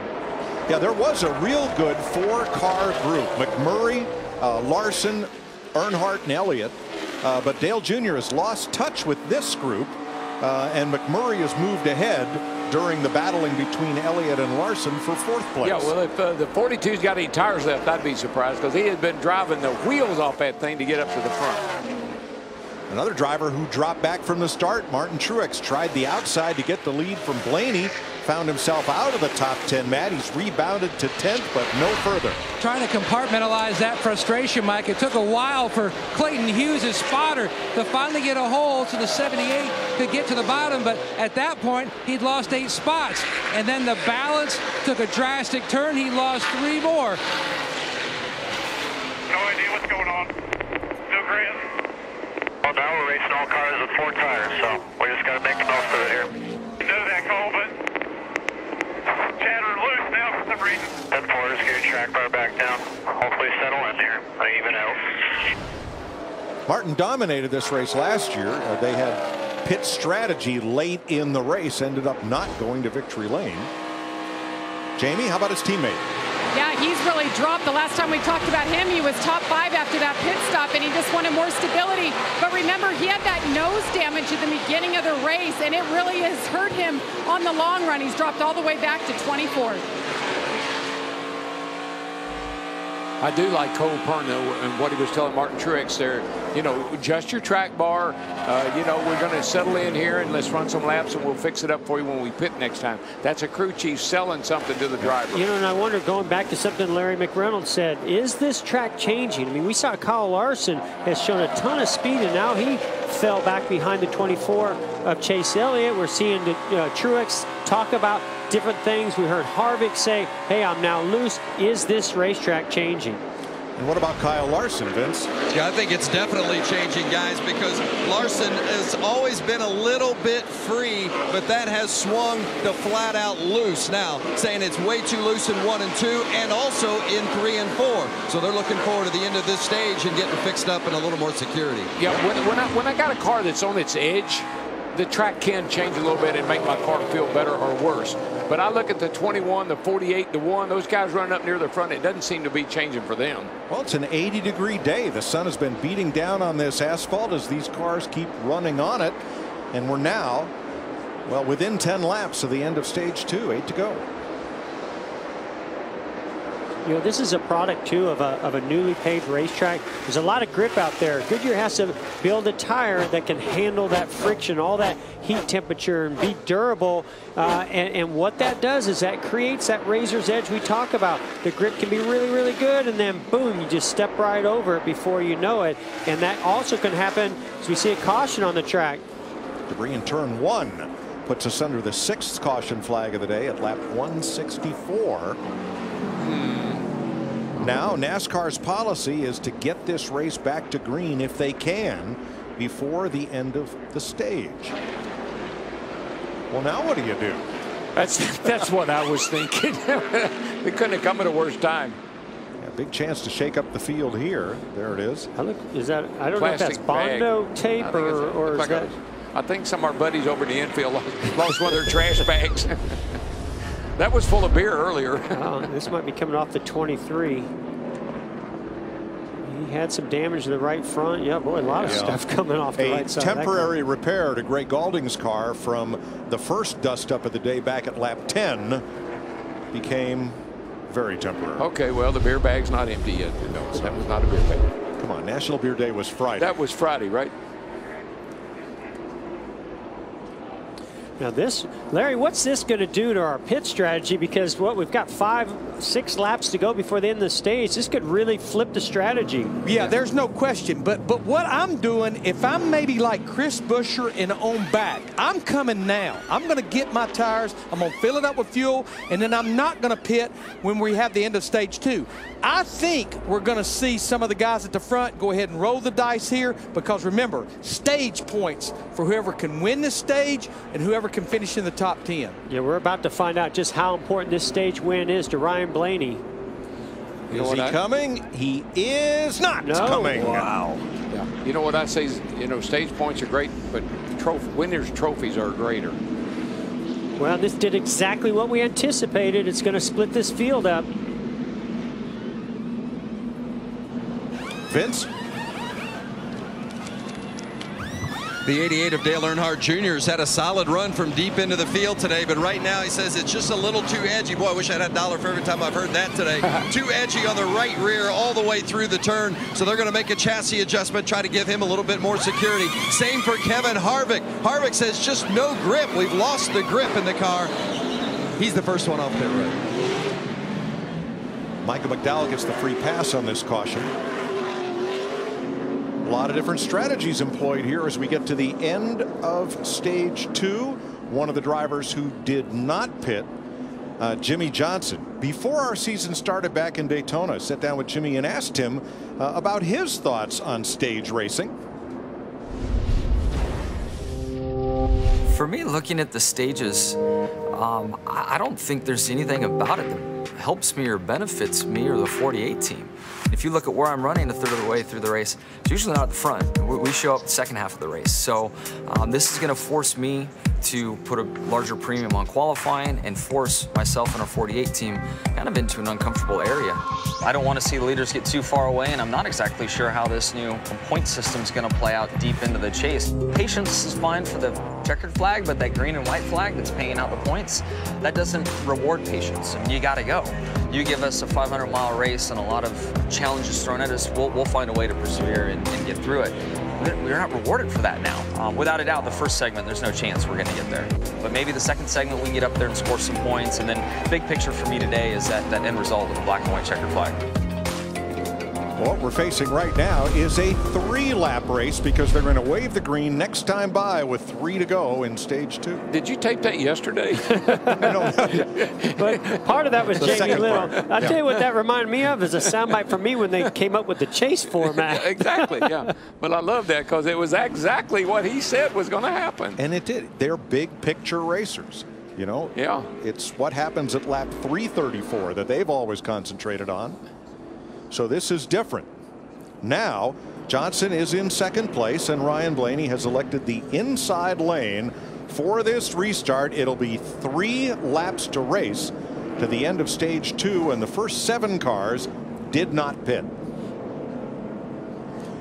Here's Jimmie Johnson's crew chief, Chad Knaus. Just a handful of laps for the stage ends. You can do this. It's a good stage win. Okay.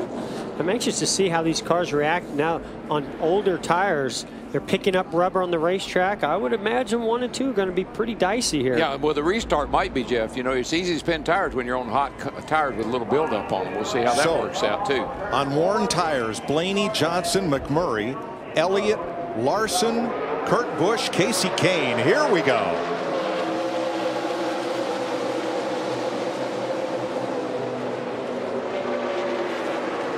Really interesting right there. Jimmie Johnson could have gotten in behind the 21 of Blaney. He chose to try to get to the outside of him. I just think, Jeff, that's just how good that 21 is. Off of turn 2 and down the back. Just a little bit better than everybody else.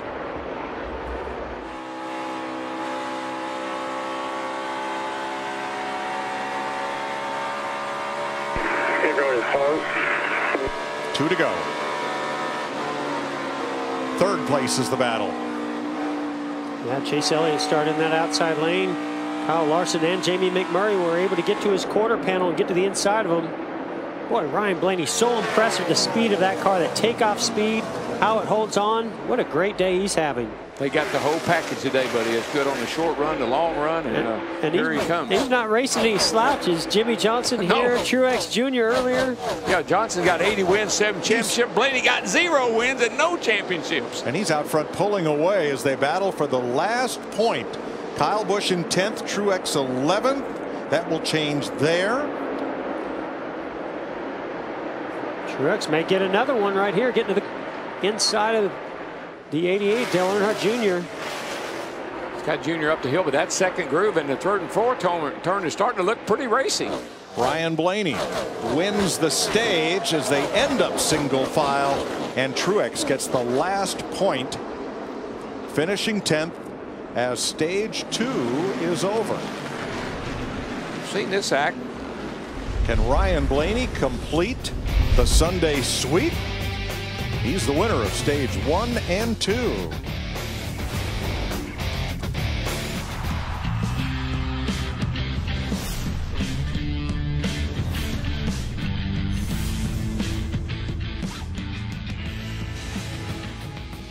I think the new format is going to be good for our team. To be honest with you, I feel like towards the end of the year we really started qualifying up front. I feel like it's going to suit our team. If we can just go and run up there every single week, we have nothing to worry about. Today, mission accomplished for young Ryan Blaney. Remember I told you about the Wood brothers and in the races where they've led more than 100 laps. The last 6, they've won 3 of those. The last time that happened was 12 years before Ryan Blaney was born. But what a resurgence and what a great day. I was there. For the 21 today. I was there at those races. Jimmie Johnson second, McMurray, Larson, Elliott. The top 5. Truex got the last stage point. And look for Kevin Harvick to come out of this with the lead, because he pitted at that last caution. So I doubt whether he'll come down, or if he does, he might only take 2 or gas only. There he goes to the outside. Jamie. And Jamie McMurray talking about how the track is definitely freeing up, and the longer they run, the better his car is. Pretty happy with it overall. Another drink there. Meanwhile, in the 4 box, Chase Elliott in the 24. He's happy with his balance. Don't mess with it was his call. A 4-tire stop. Johnson felt like the 21 of Blaney played games a little bit on that restart, which got him the edge. They've already made the chassis adjustment on the 48. Vince. The 21 of Ryan Blaney, they know the car is going to change once they get back in traffic, so they didn't make any adjustments, just 4 tires. Kyle Larson took 4 tires too, needs to be secured up, a little too loose for the 42. So there's the Sunoco race off pit road. Kyle Larson has picked up 2 spots on pit road. 8 cars stopped under this caution, including the 7 that did not stop on the last one. Sounds like he's talking on the radio right now, so we'll get to him when he stops talking. Hey, Kyle Larson, this is Jeff up in the Fox Sports booth. You got me? Yeah, I got you. Well, man, you passed more cars than anybody today. You got a really fast race car. Now you're going to have to pass some more cars with that pit strategy move by others pitting on that last caution. How's the track changing? How's it going? What do you think? I thought I had a lot of grip there to start, and still does, but it's definitely starting to lose grip. My entry to 3 is starting to get a little bit loose. My landing in 1 and 2. It seems like everybody's kind of struggling with that, getting loose. So still narrow, but fun when you have a good car. If you can exit low and get underneath them and get position. So having fun so far. Credit One Bank Chevy, and hopefully what I've learned from passing everybody so far today can help us here again. Well, now we move into stage 3 where we've got a much longer run here. So what do you think? You got what it takes to be good up there on the outside and make these passes and get back to the front and win this race? Nobody's really gotten the outside to work, but exiting low off of 2, that's about the only place to pass so far. So our car's been good exiting low. So keep it going and inch our way back forward, and maybe beat the 21 to the front here, and when it all shakes out, maybe we'll be the leader later in the race. All right, well, we look forward to that young battle between the two you guys. Good luck. Thank you. So Kevin Harvick will be the leader when we go back to green over Brad Keselowski, Dale Earnhardt Jr., Martin Truex, and Kyle Busch.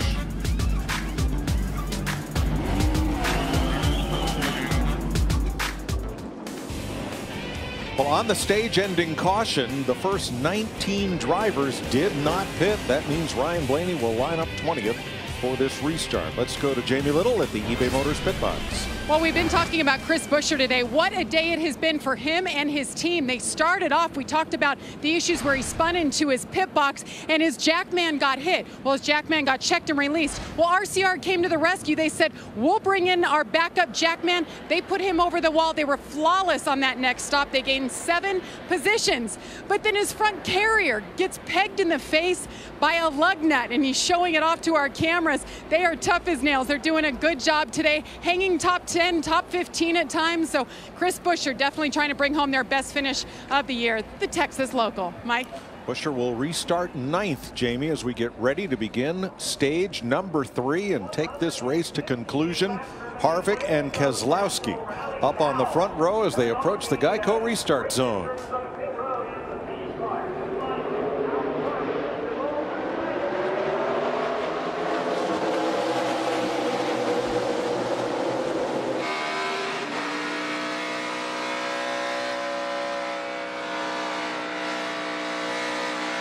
You can hear Harvick playing with the throttle.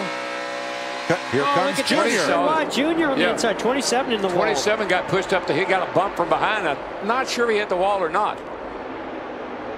Junior to second. And the two, Keselowski, fight back on the outside. You can run the outside in 3 and 4, but can he get by him? Yeah, it looks like he might clear him. You carry so much momentum off of 3 and 4 down here that you really have a chance to get in front of a guy if you got all that speed. Boy, that was so cool to be on board with Harvick, listening to him play with the throttle and the grip just coming and going off of turn 2. Paul Menard has come to pit road as we stay green.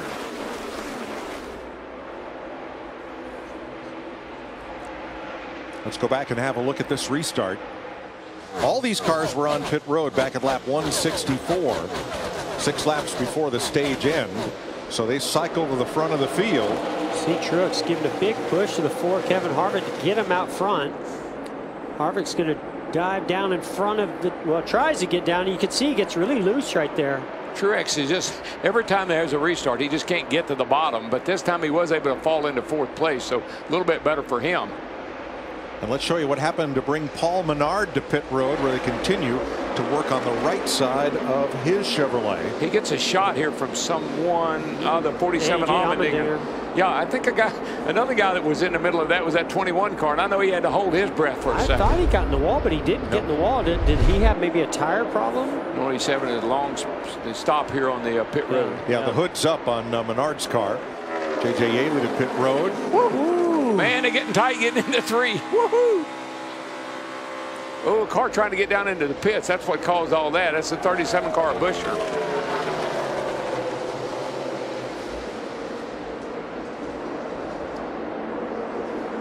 Menard has an electrical issue, so he's still on pit road. And Chris Buescher, who was 11th, is getting 4 tires.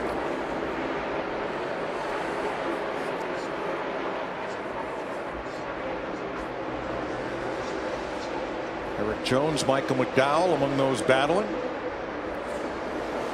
Right, here's Blaney. Now, since that restart, he's really fallen back. Larson, Johnson, Chase Elliott, a lot of guys got by him on that restart. But actually, he has worked his way back to right where he restarted now, Jeff, 20th position. And Joey Logano, who cycled to 7th place on the restart, is now in the top 5. Yeah, he and Keselowski both. I mean, seemed like they were struggling a little. Jeff and I talked about we were surprised they weren't running better, but now you got Keselowski running 2nd and Logano running 5th, both cars in the top 5. And Paul Menard's car is being pushed to the garage. He's out of the race. He'll join Jeffrey Earnhardt and Timmy Hill.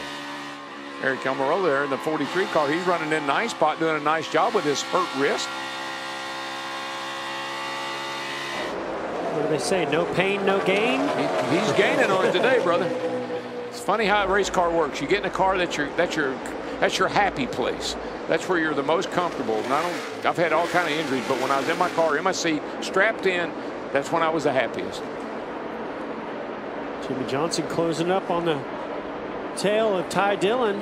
Yeah, I think that 48 car, he's got some speed. He gets through traffic a lot better than Blaney. Blaney restarted behind him, and Jimmie has gone off and left Blaney. Jimmie is the 3rd car with fresh tires. Kyle Larson is 12th, Chase Elliott 13th, and Jimmie Johnson 15th. Now, one thing that has not changed here all weekend is that stiff wind that's blowing straight from turn 2 to turn 3. Here's Keselowski's spotter. Very, very gusty right now relative to the race so far. Increase in gustiness. Yeah, it's great information. Nobody knows the wind better than being up on top of the roof and feeling it as a spotter. You know what? Nobody knows the wind better than an airplane pilot. Roger. And that's Joey Meyer's other job besides spotter. Well, that back straightaway, it's not that long. It's only 1,330 feet. So you're not going straight very long, but you're going to feel the effects of that wind. And the biggest thing you want to know as a driver, has the wind increased? Has it changed direction? Gusty wind, there's not much you can do about that. You can't predict when it's going to come. You just have to hope for the best. But if it changes in any way that's going to really affect the car on a consistent basis, that's great information. Yeah, as I watched the flags yet, they have consistently been standing straight out. I don't see them laying down and standing up. They're constantly straight out. 11th place here.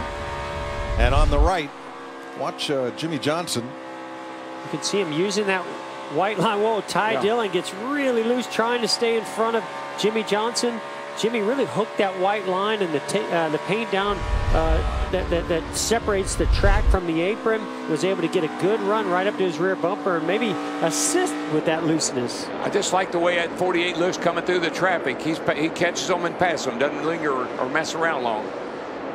5th place battle here among the drivers who did not take tires on that caution flag. The top 6, including Logano, staying up toward the front. Vince? Well, you see that Logano scored some points in stage 1, did not score in stage 2. They've been having a problem finding the sweet spot in the balance of this 22 car. They've been loose, they've been tight, they've been loose at one end, tight at the other. Just haven't quite found it yet today. But there's no question the 22 has speed. If they can find the balance to go with it, they're going to move up from that 6th spot.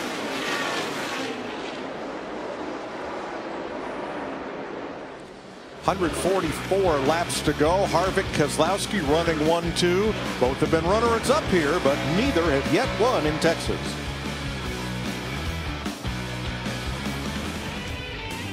.139 laps to go. Kevin Harvick, Brad Keselowski keeping close tabs on one another at the front. Dale Earnhardt Jr., Martin Truex, Clint Bowyer are the top 5. For our Liberty Mutual Insurance spotter coverage, we're going back to the last restart and listen to Joey Meyer help Brad Keselowski worry less. Green, green, green. Okay, 78's pushing. 78's pushing to your right. 2 back to 88. Still outside. 478. 78's outside. You're moving on to 78. Clear high if you need it. Easy here. Clear high, clear high, clear high. Get up. Inside, inside. Lined up on the bottom. Traffic control from Joey Meyer for Brad Keselowski, currently 2nd. Here's the view from the spotter's perch. at Texas from our Liberty Mutual spotter coverage. I'll tell you one thing, that 2 car is gaining on that 4 car in a hurry. He's caught up to the back of the 4 Keselowski has over the last several laps, putting a little pressure on the old 4 car of Kevin Harvick. And Jamie, what are they saying about the old 2 car today? Well, in the last run, as you guys noted, he was falling back. He said he was loose into the corner, loose on exit on both ends of the racetrack. He said it was just too much to deal with. So he was working that brake bias, the track bar adjuster. But on the last stop, they made a wedge adjustment, took a nice swing at it, put 4 tires on it, made an air pressure adjustment, and that all made a big difference. Oh, yeah, they got him tuned up now. He's going to be fighting for the lead here pretty soon. So Harvick and Keselowski 1-2, working past Matt DiBenedetto there. They have 2.5 seconds on Dale Earnhardt Jr. 2 got a little trash on the grill. Maybe just a small piece. That may be why he's so fast right now. He's got a lot of front downforce. Now Ryan Blaney dominated this race, but at the end of stage 2 is when they chose to pit. They were the first car out with fresh tires, restarted 20th, and Vince, he has climbed to 15th. Yeah, Mike, and they knew that the handle of this car was going to be different for sure back in the pack.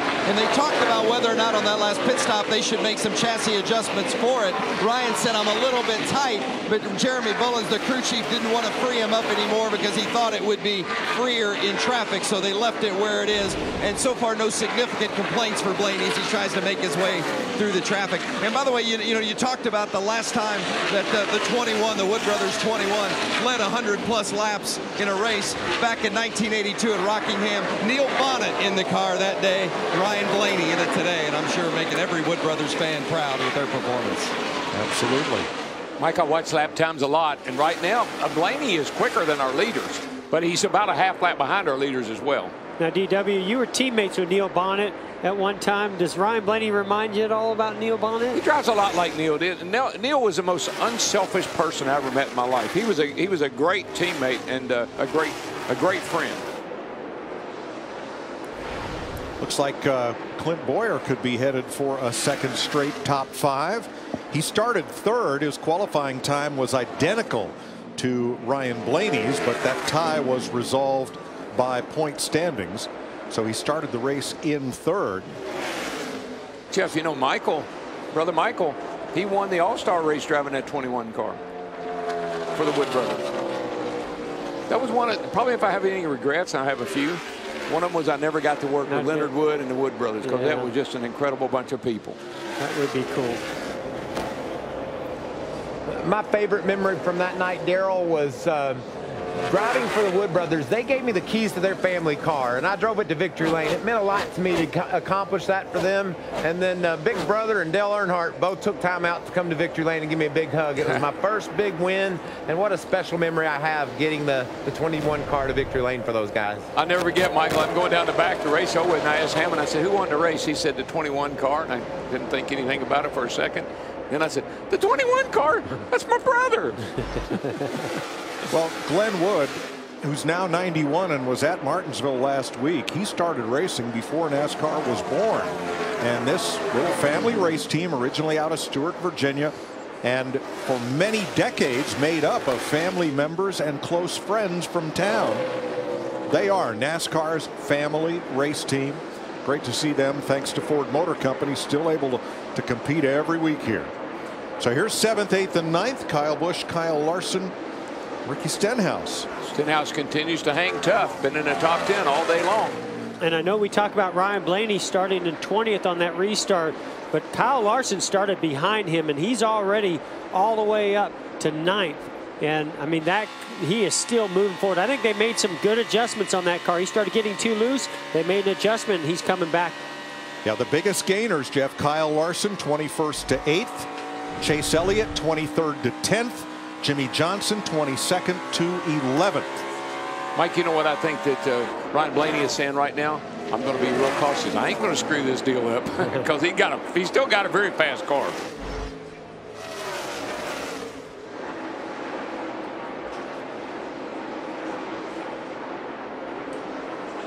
So, Larry, that group of cars, I believe 19 of them, that stopped prior to the end of stage 2, approximately 6 laps sooner, What's ahead for them?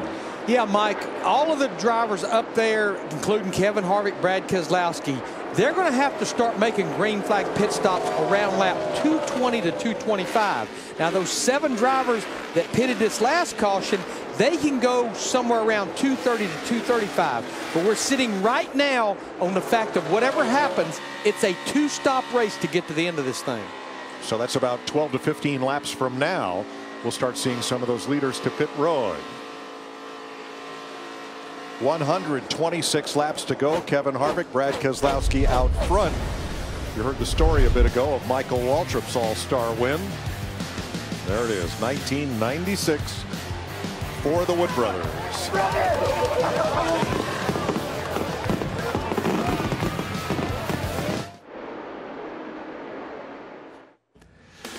Monster Energy NASCAR Cup Series racing is sponsored by AARP, Real Possibilities, by Coca-Cola, the official soft drink of NASCAR, and by Credit One Bank, the official credit card of NASCAR. 120 laps to go. Pole sitter Kevin Harvick is your leader. Dale Earnhardt Jr., Martin Truex, Brad Keselowski, and Clint Boyer, your top 5. Let's look at today's Credit One Bank ones to watch. Jeff. Well, I'm going with Kyle Larson. He's been able to just slice through traffic. He's got a very fast race car. They got a little bit behind on their adjustments when the track started to change. Now he's coming back, and he's coming to the front. I think he might get the win. Jeff, our pole sitter Kevin Harvick still looking for his first top 5 of 2017. Earlier, before that stage ended, Rodney Childers not worried about stage points. The big picture, winning this race. My man won here in 2000. There are horses for courses. That guy loves this racetrack. That 88 is going to win today. Darrell, that's not true. Chase Elliott is going to win today. He got his first career Xfinity race win here in 2014. Last year, top 5 in both races. I agree. Horses for courses. We're from Kentucky. We know that's true. Chase Elliott gets the win today. Well, I don't know if Clint Boyer will win, but he is coming off a top 5 and a top 10. And no matter, his post-race comments are going to be entertaining. Martin Truex has passed Dale Earnhardt Jr., repassed him that is, to go back into second place. Here's a look at it. Did nobody pick Martin Truex Jr.? He's got a pretty fast race car. Well, Jr. had taken that spot about 3 laps before, and then Truex blasted past him once again to stay right within sight of our race leader. I think Truex is wanting to take the lead. I think that's what he wants. And I think these cars are going to soon be coming up on pit stops. Our first 6 cars have not been to pit road since lap 165, along with Kyle Busch, Daniel Suarez, Trevor Bayne, and Ty Dillon. Vince? The 4 car, the leader, Kevin Harvick, probably looking at a pit stop at about 10 to 12 more laps. And when he does come to pit road, he wants grip. He said, the longer I run, the more grip I need. Losing grip as they go. Now there's a little bit of activity here in the box. Looks like maybe they're going to come sooner. Martin Truex is in. Matt. And Truex making his way to his pit box. His car much better this run. Likes this set of tires more than that set of tires when you saw him fall all the way back to 13. Slight air pressure change on the 78 for this run. Great stop by these over-the-wall guys. Clean it through, and he's away. Matt Kenseth is in, and here comes, is that Harvick and Dale Jr. Yeah, Harvick could not afford to stay out there any longer because when Truex gets out there on those fresh tires, he's going to be a little bit faster on this first lap or 2. Boyer's in as well, and Kurt Busch all coming to pit road. This will fall right back into the laps of the guys that pitted when the stage ended a while ago. The 48, the 21, and those guys will be it'll be leading here shortly. Matt. Best run, Clint Boyer says this car has had all day. Just needs to be a little bit better on the longer run on this 14. Chassis adjustment. Vince? The 4 car of Kevin Harvick, 4 tires and air pressure, trying to give him a little more grip on the longer run. 88 of Dale Earnhardt Jr. took 4 and a chassis adjustment as well. On the rollers in, so is Hamlin, Kane, Newman, Ty Dillon, Jamie. those front runners coming in caught a lot of these teams by surprise. At 24, Chase Elliott, you see the chassis adjustment there. He's good by himself, but in traffic need a little bit of help. Jamie McMurray just too free to start, wants to be better on that short run. A 4-tire stop once again for McMurray. Kyle Busch gets 4 tires. Eric Jones in, Allmendinger 21 in. Kyle Larson and Ryan Blaney to pit road. So that accelerates the green flag stop cycle for everyone who pitted at the end of stage 2. Yeah, they had to come. Vince. The 42 of Kyle Larson still loose on entry. That's been his complaint the second half of the race. 4 tires and air pressure adjustment for the 42 of Larson. No changes on the 21 of Ryan Blaney, even though the car is handling a little different. They believe it's because he's in traffic. They know the car is good. He showed it earlier in the race. No changes, just 4 tires. So this is the first time that Brad Keselowski has led today. Ricky Stenhouse is in. Matt. Solid day by Ricky Stenhouse in that 17. Just trying to fight that balance issue. The track, a number of drivers saying, continuing to change a little bit. And you guys documented earlier just about the wind changing direction and picking up. That certainly affects the car, Jamie. And Brad Keselowski never won here at Texas. Hopes to change that today. The team going to work a 4-tire stop. Clear the windshield there. Said he needs a little bit more turn, and the exit needs to be better. The handling was going away for Brad Keselowski. Joey Logano picks up the lead. We neglected to mention Paul Menard back in the race. They replaced a battery cable on his car. He lost a bunch of laps, but is back out there. And Jimmie Johnson coming in this time, surrendering 2nd place.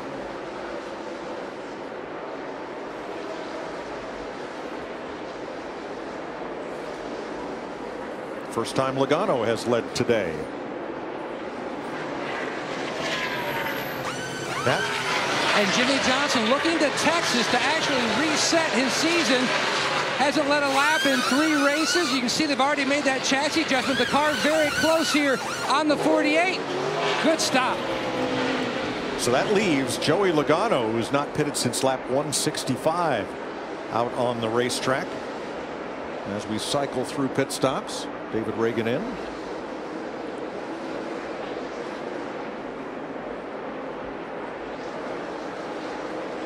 Now before pit stops, Kevin Harvick had a slight lead, a couple of tenths of a second, over Martin Truex.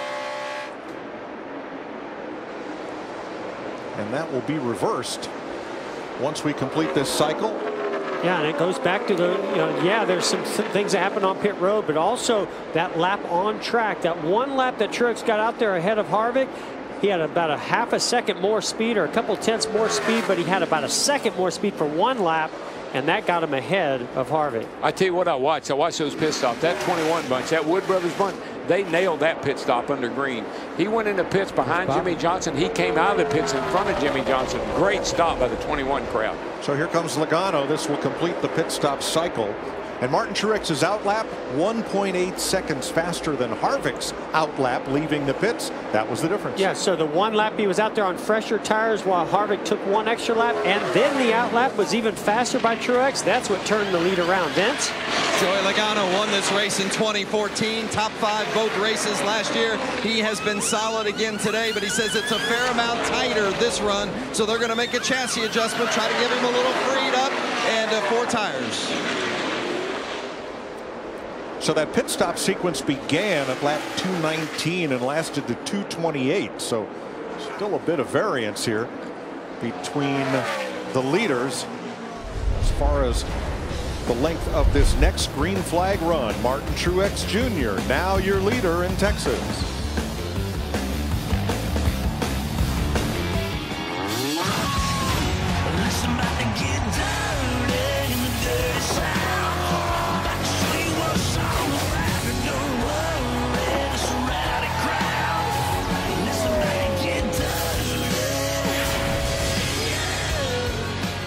.100 laps to go. Martin Truex Jr. is the leader, and those flags look like they're about to pull the big screen right off the backstretch because the wind has picked up to the strongest. It's been steady all weekend, but now it has never blown this hard for this long. I know one thing, it blew that 78 right into the lead. Yes, I can tell you that. And you know the thing about the 78, I've been watching the 48 as well. Those are the two fastest cars. 48 after that last stop, he chased down Blaney, went by him. He just went by Chase Elliott. The 48 is fast, but he's got a long way to go to get to that 78. Yeah, the biggest thing that Martin Truex Jr. does not want to see is a caution. Not only will it close up that gap, but we've seen his car takes a little while to take off on those restarts when you're double file. And you know, it takes such a smart crew chief and a savvy driver. We knew this track would change. It has to. It's a new surface. You race on it, you run on it, it's going to change. The guys that can anticipate what it was going to do are the guys that are going to end up at the front here at the end of the day. Let's have a look at our Toyota top performers. Martin Truex Jr., your race leader. Kyle Busch, the best of the Joe Gibbs cars, which still looking for their first win of the year. And Daniel Suarez, the rookie.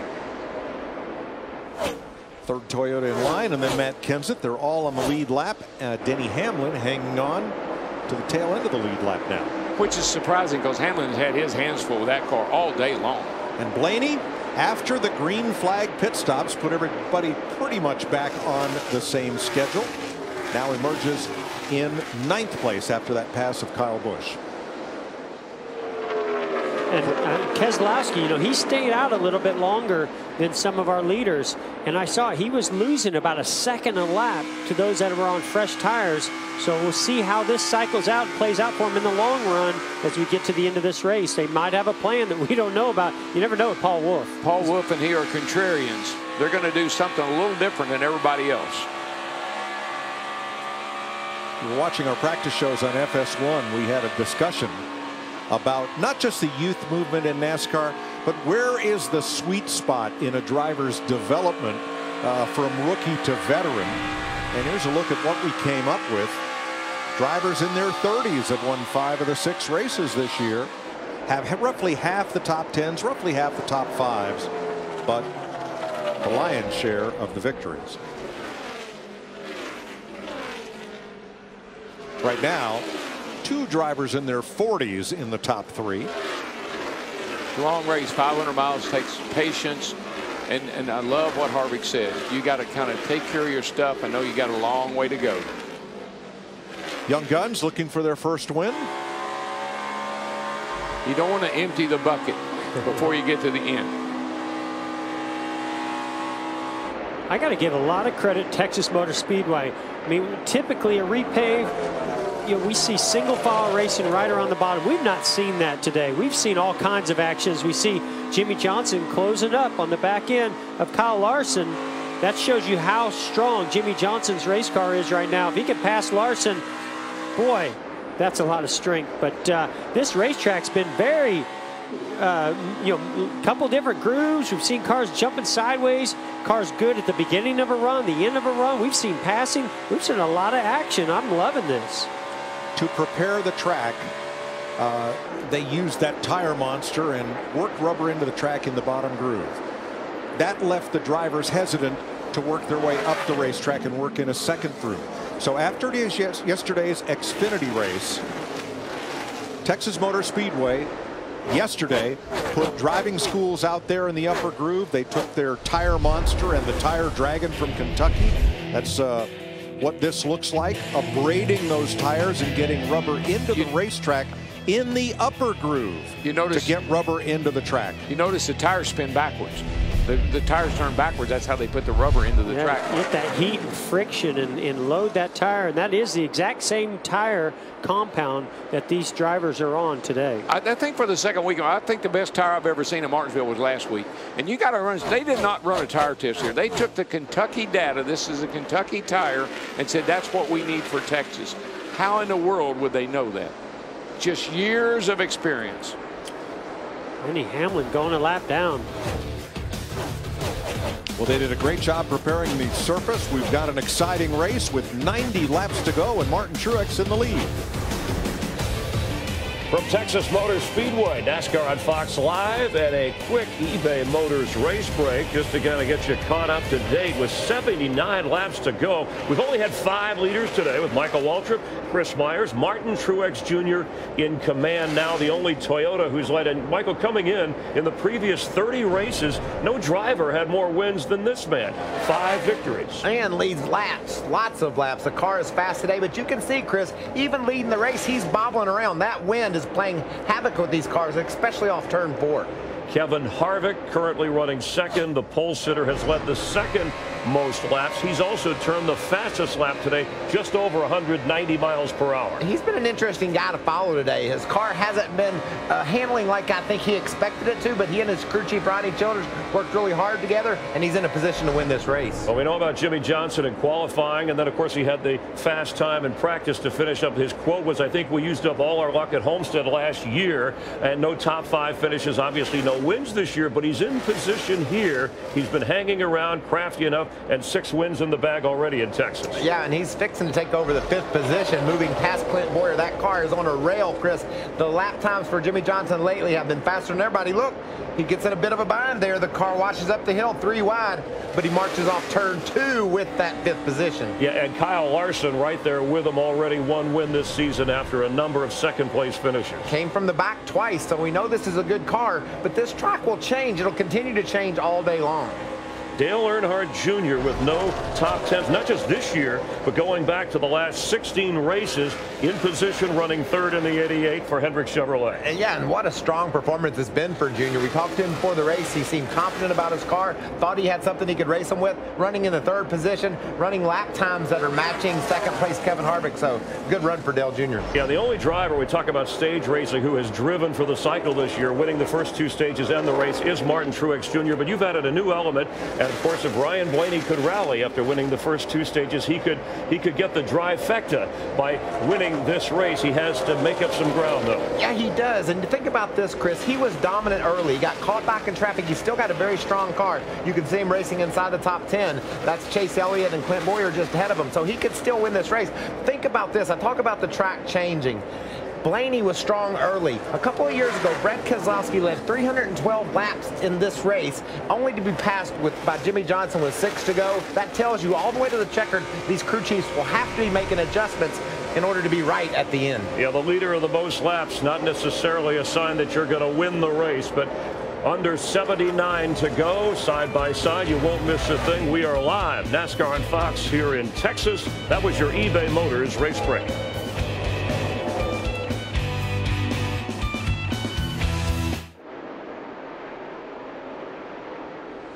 Martin Truex Jr. out in front of Kevin Harvick by 2.8 seconds. You know, the last 2 times that Harvick finished second, that car was the winner, the 78. He just, these 1.5 miles, I mean, it is right in he and Cole Pern's wheelhouse. They have got these things figured out, man. I think they can repave them, put them on dirt, and they just have they just got a combination that works. Couple of our young guns running 7th and 8th there. Blaney lost, some ground. I know he's making up spots, but he lost ground to some others that, came out of the pits behind him. But he's starting to gain back on those. Yeah, I watched him against the 48. That's who he was really racing kind of close to. The 48 has definitely gotten away from Blaney in the 21. He's chipping away at it, Vince. And Ryan said just a moment ago to his crew chief, Jeremy Bullins, he told him, he said, it took too long to come in, but it is finally coming around, and it's good. So, as you guys noted, he lost some spots, but now it's coming to him, and he's tracking down that 24 in front of him with Chase Elliott. So he's had a good long run car. Part of the difference on this cycle is he pitted 3 laps after Martin Truex, who pitted at the very start of the cycle. Blaney goes to 7th. Larry, the cars that pitted very early in the cycle are now running 1, 2, 3. Makes us wonder about short pitting and when we might see them next in under green. Yeah, Mike, I've been running some numbers here. For everybody, it's a one-stop race. But when you look at Truex and Harvick and Dale Earnhardt Jr., a lot of drivers like that, they pitted there around lap 220, which means they can go to about lap 280, which up here, that would be 54 laps to go. But I think once the window opens, which is going to be somewhere around 272 to 274, that's when it opens. That's when I think we'll start to see some of the leaders hit pit road to get advantage of those fresh tires. So that's 8 to 10 laps from now. Here's when the leaders were last on pit road. Over about a 9-lap sequence. So somewhere, Larry, the window opens up here in about the next 10, 12 laps. And then it's going to be interesting to see who comes and who waits. Well, I think they learned from last time that you can't wait long. You just give up too much ground. Jamie? Well, the two of Brad Keselowski, I'm watching his pit crew. They're rolling tires, getting helmets on, getting ready for anything. And you never know what to expect with the two team. And Brad right now, too, saying this is the worst the car has driven all day long. Feels like there's too much air in those tires. Actually, he said he feels like there's 1,000 pounds in the right front. So he definitely wants to pit and make some changes. Let's remember his crew chief, Paul Wolf, is here because they have appealed the suspension. He served 1-week suspension. And then looking at Martinsville and Texas, both tracks in the playoffs, they had a 10-day window to appeal. They got their appeal in time. So that suspension is stayed until the appeal is heard next week, allowing Paul to be in victory lane at Martinsville and on the pit box today. Quite brilliant. Yeah, regardless of how that appeal turns out, I agree. It's a pretty brilliant move because they won the race last week, and this is a racetrack that's going to be in the playoffs later in the year. That is very important for them to be here learning valuable information. 43 of Almirola on pit road. He is 1 lap down, and per Larry's numbers, this would be about 4 to 5 laps early to go the distance. Yeah, a little early, looks like. I just wonder how much his hurt wrist is affecting his performance latter stages of this race. That's a real painful injury to try to drive one of these cars 500 miles around here as fast as we're going.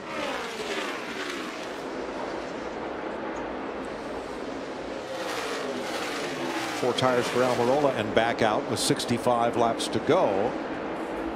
You know, we talk a lot about these young drivers and how the sport is changing and how racers are getting started in the sport at a younger and younger age all the time.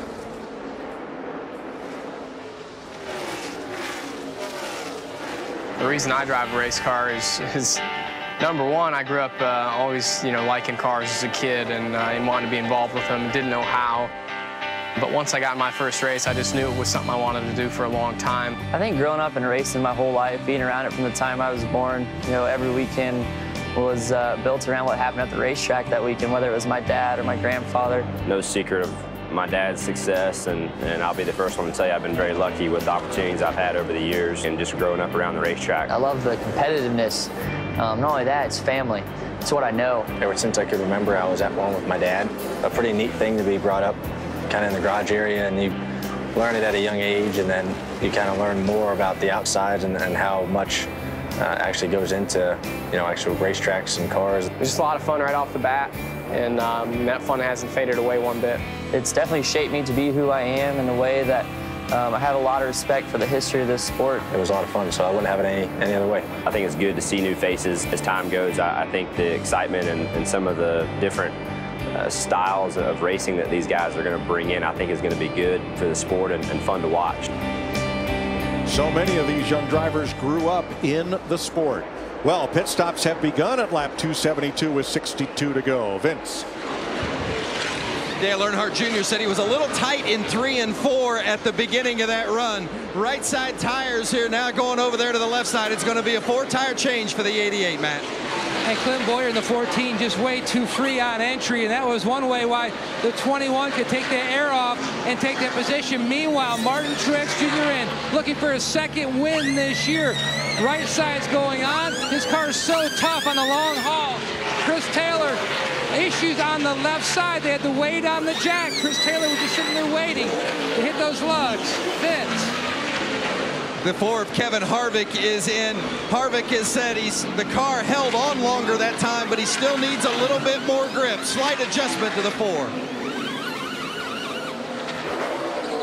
Jamie. And Brad Keselowski, as I reported, he said that was the worst the car had driven. They will make a chassis adjustment. They already made an air pressure adjustment all the way around, and it'll be a 4-tire stop for Keselowski.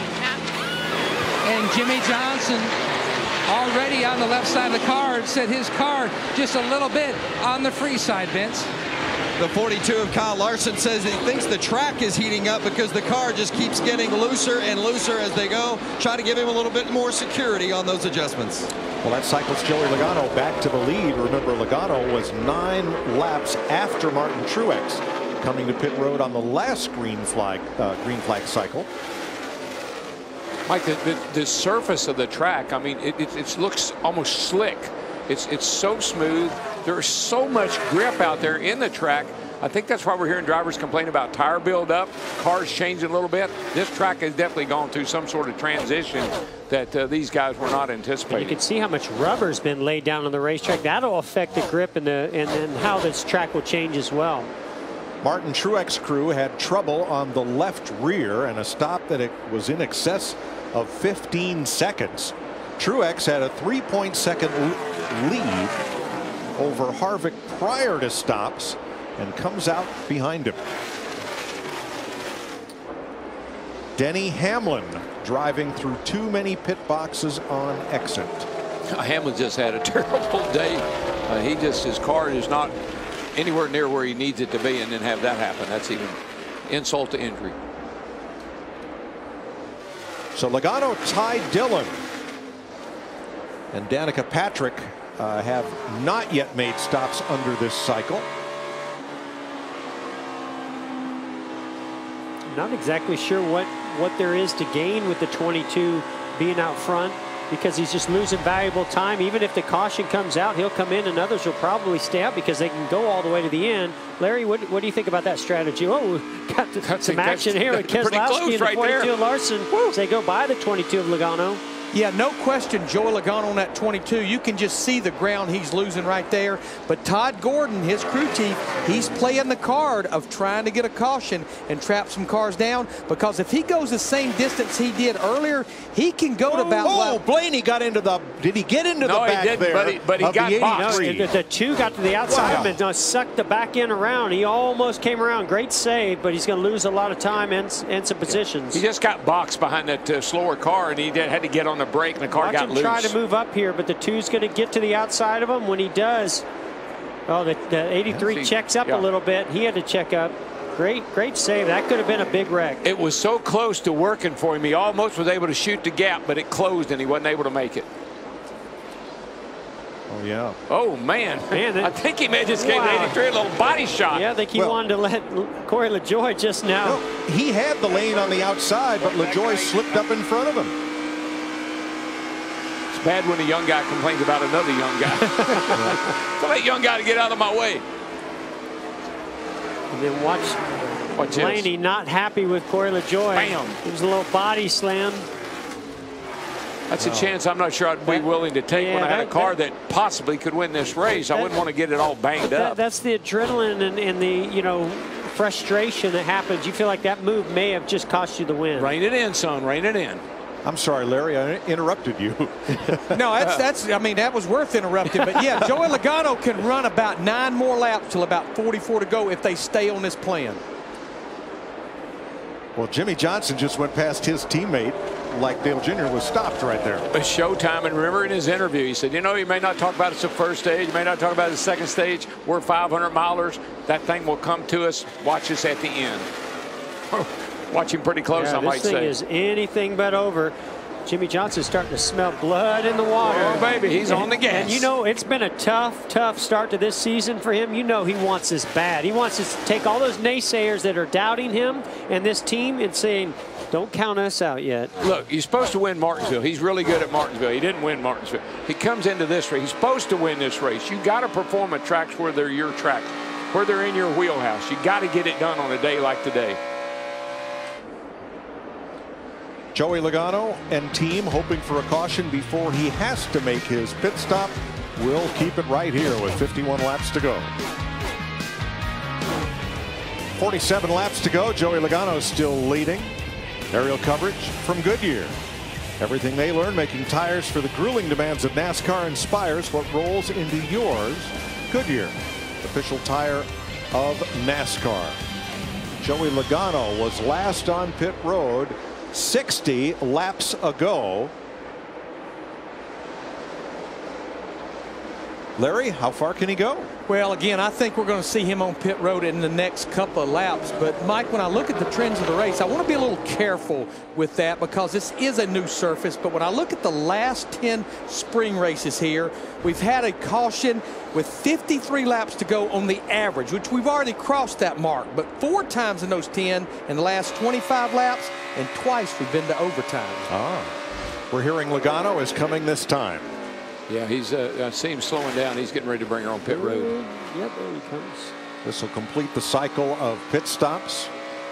And this time he is 16 laps after the rest of the drivers on the lead lap. And it is on for the lead between Kevin Harvick and Jimmie Johnson. Look at the speed Jimmy's able to carry through the center of the corner. That 48, they tuned her up that last time in. They put 4 perfectly matched tires on her that time. And she's going somewhere now.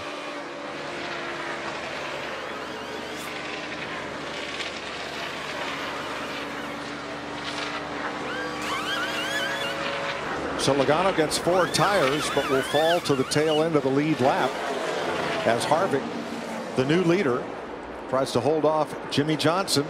Martin Truex 1 second back, Dale Earnhardt Jr. 2. Mike, look, there's 43 laps to go. But this is the race. Right now, if you're Kevin Harvick, you got to hold off that 48. You got to make a statement right here if you're going to win this race. And also, you've got the 78 of Martin Truex Jr. His car gets better as the run goes on, so he doesn't want to let Jimmie Johnson get up there, get by Harvick, and get away from him. Trouble for Kasey Kahne.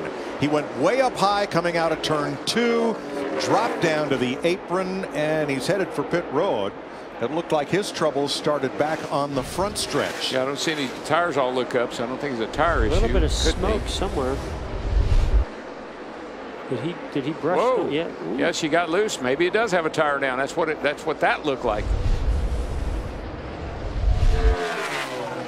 So Kahne makes it safely to pit road with 42 laps to go.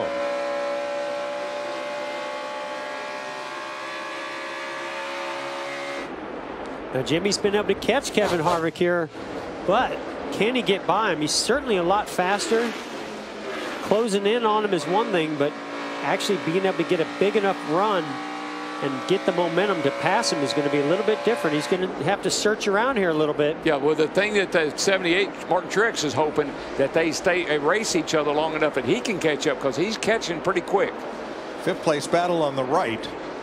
The best thing for these 2 leaders is, except for Joey Logano, who just got tires, they're the fastest cars on the racetrack. So they've got a 1.6 second gap back to Truex, who is not making inroads. Dale Jr. 2.5 back.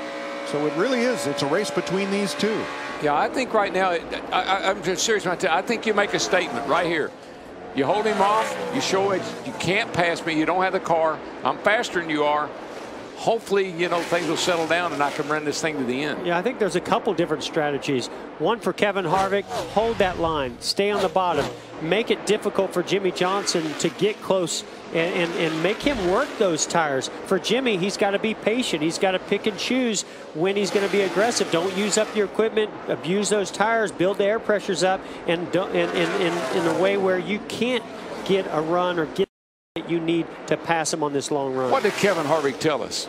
You don't use up your stuff. You don't use up your car. You don't take any chances till we get down near the end. And right now, he's going for the win. That's what he's driving for. Kasey Kahne's problems were terminal. He's taking that car to the garage. 38 laps to go. Jimmy's been able to get right to that point where he is right now, but he just can't get any closer at this point. He pulls back and then he gains on Harvick, and then he gets within 2 or 3 car lengths, and he just can't close anymore. All right, so why pass him now? You've got 38 laps to go. You're learning where Kevin Harvick is at his best and where his weaknesses might be. Do you want to pass him and go on and try to drive away, or do you want to sit here and play cat and mouse? Well, Harvick's a lot better off turn 2. That's where he gaps the 48. But the 48, Mike, right now, he wants to win a race. He needs to get these naysayers, these people that say something's wrong with the 48 team, something's wrong in the camp. They want to put that to rest and do it. You do it right here. Jimmie Johnson and Kevin Harvick have finished 1-2 14 times. Johnson's won 12 of them. Well, here's what I think is happening. I think Jimmie, he's got a super fast race car. He closes in on Harvick. As he gets close to him, the aerodynamics and that hole that the air is punching off of Harvick has now taken the handling away a little bit. Now it's making it a little bit more difficult. Now the car and the balance is changing on Jimmie Johnson, and so now he has to be patient. All right, let's see what happens on the longer run. I think Kevin Harvick's car is going to go away. Let me get some clean air. Let me get the balance right and come back at him. You remember that caution. thing? Oh, trouble. Remember that thing I told you was pretty important? Those mirrors? I think Kevin Harvick's watching those mirrors He's pretty using close. them well. Caution at lap 299 with 35 to go. Debris in turns 3 and 4. What do you do? Yeah, well, no, but you know what Kevin Harvick's thinking? Whatever I do, I don't want to speed on pit road. If he comes to pit road, they're strapping up. They're getting ready. Larry, I wonder, would some of these teams gamble on 2 tires for track position here? Oh, I think we're going to see strategy all over the place, but that guy right there, that's what they needed, because they only have 9 laps on Joey Logano's 22 car. He's going to stay out. Everyone else has 25 or more laps. We still have essentially 16 drivers on the lead lap. I think we're going to see Logano stay out. I think we'll see some right side, and then I think we'll see guys way back go with 4 tires. I think it's going to be a mixed bag. And so when the 22 stayed out, everybody said, what's he doing? This can't pay off. Well, and you know, they have so many trends. These crew chiefs and engineers, they're looking at when cautions fall in certain races. They were gambling that this exact thing would happen. Brilliant. And that's right. It's not just trying to catch a caution before you have to pit. It's trying to catch a caution soon after you do. And what they did well, what they calculated was he could come down pit road under green and not lose a lap because he was able to stay on the lead lap. Now the question is that car fast enough to stay up front? Yeah, against these others if they come and take 2 or 4 tires. Probably not if some of these leaders get 4 tires. It'd be hard to do, I can tell you, because we still got 34 laps to go. They're coming. Here they come. Give me 4 Mr. Goodyears and a fast stop. Matt. Martin Truex Jr. is so tough on his intermediate racetracks. Jackman Bailey Walker had a little hiccup on the last stop, getting caught up in the hose. Not as good this run. Martin said he was chattering the tires. Meanwhile, Jimmie Johnson, don't know what to tell you. 2 or 4. My car Vince just runs so well on older tires. Right sides for the 88 of Dale Earnhardt Jr. as well. And also the 4 of Kevin Harvick, who said he needs a little more grip, but he can't be any tighter. A lot of 2-tire stops, and yes, Joey Logano stayed out. What a disaster for the 21. Oh my gosh. So Logano was 15th. He's now the leader. And you mentioned Ryan Blaney. Look, I don't know if the car fell. I don't know what happened. I think the car fell off the jack on the right side.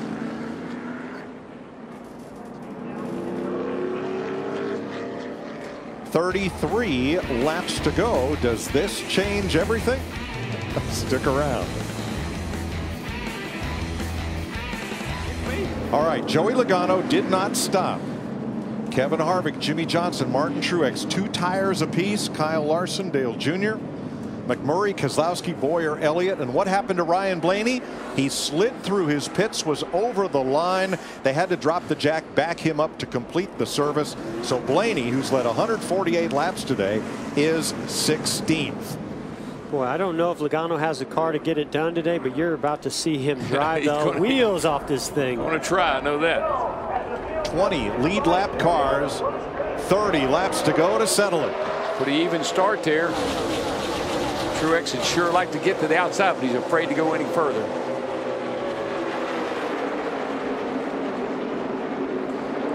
Wow, we've got 2 Jimmie lanes Johnson now. coming to the inside of the 4. Here we go. I think the 4 is going to get locked to the outside here. Might lose a few positions. I don't know. That outside's been working in 3 and 4 a little bit better than what we were earlier in the day. He's able to hang there and get bound. Yeah, he made it work really well. Look out, Truex. Larson under Truex. I thought they were going to hit each other, but they stayed off, and they're going to make it. A little bit of contact between Jamie McMurray and Dale Earnhardt Jr. on the front straightaway. This race has turned into a short track race. They're banging on each other everywhere. And we've got a good two-groove racetrack now down in turns 1 and 2. 1 and 2 is really not that bad, and 3 and 4 is great. I watched Dale Jr. pass a lot of cars high. Heck, he might pass Martin Truex Jr. on the outside. He's really picked up a lot of speed in he that has outside found lane. something on the outside. Wow. Power move. Do it, Junebug. Sends Junior up to 6th. Whoa. Man. And Logano is staying out front despite not stopping. And right there, Brad Keselowski also worked the outside groove and made it work. Didn't quite complete the pass, but he got the momentum off of turn 2. It's great to see multiple grooves here on the repave. That's amazing. Yeah, it's really come in. I think the latter half of this race, the outside groove has really started to be not a bad situation. It's raceable now. Blaney just passed Kyle Busch. That's for 13th. Yeah, Blaney's pedaling hard. He's got a fast car, but he just dug too deep a hole. And he banged up the right side of it, giving a slap to Corey LaJoie after they got together. That probably wasn't the smartest thing he could have done either, so didn't need that. Boy, really like to see Jimmie Johnson. I know he's on the bottom. He's got a little bit fresher tires. Like to see him search around this racetrack. I think he's faster than Logano if he can get some clean air to the nose of that low Chevrolet. I think if you look at the, we were looking at the 4 and the 48 before that caution came out, but right now that 22 is holding his own, maybe even gapping them a little bit. Joey Logano holding them off as we crank it up in Texas.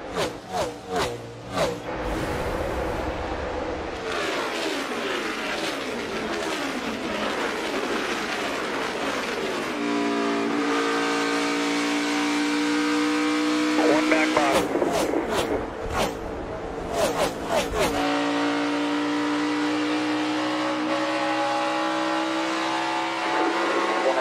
Small run, backing out behind.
Todd Gordon grew up just outside Utica, New York, and spent a lot of his weekend evenings at the Utica Rome Speedway watching Richie Evans win a lot of races.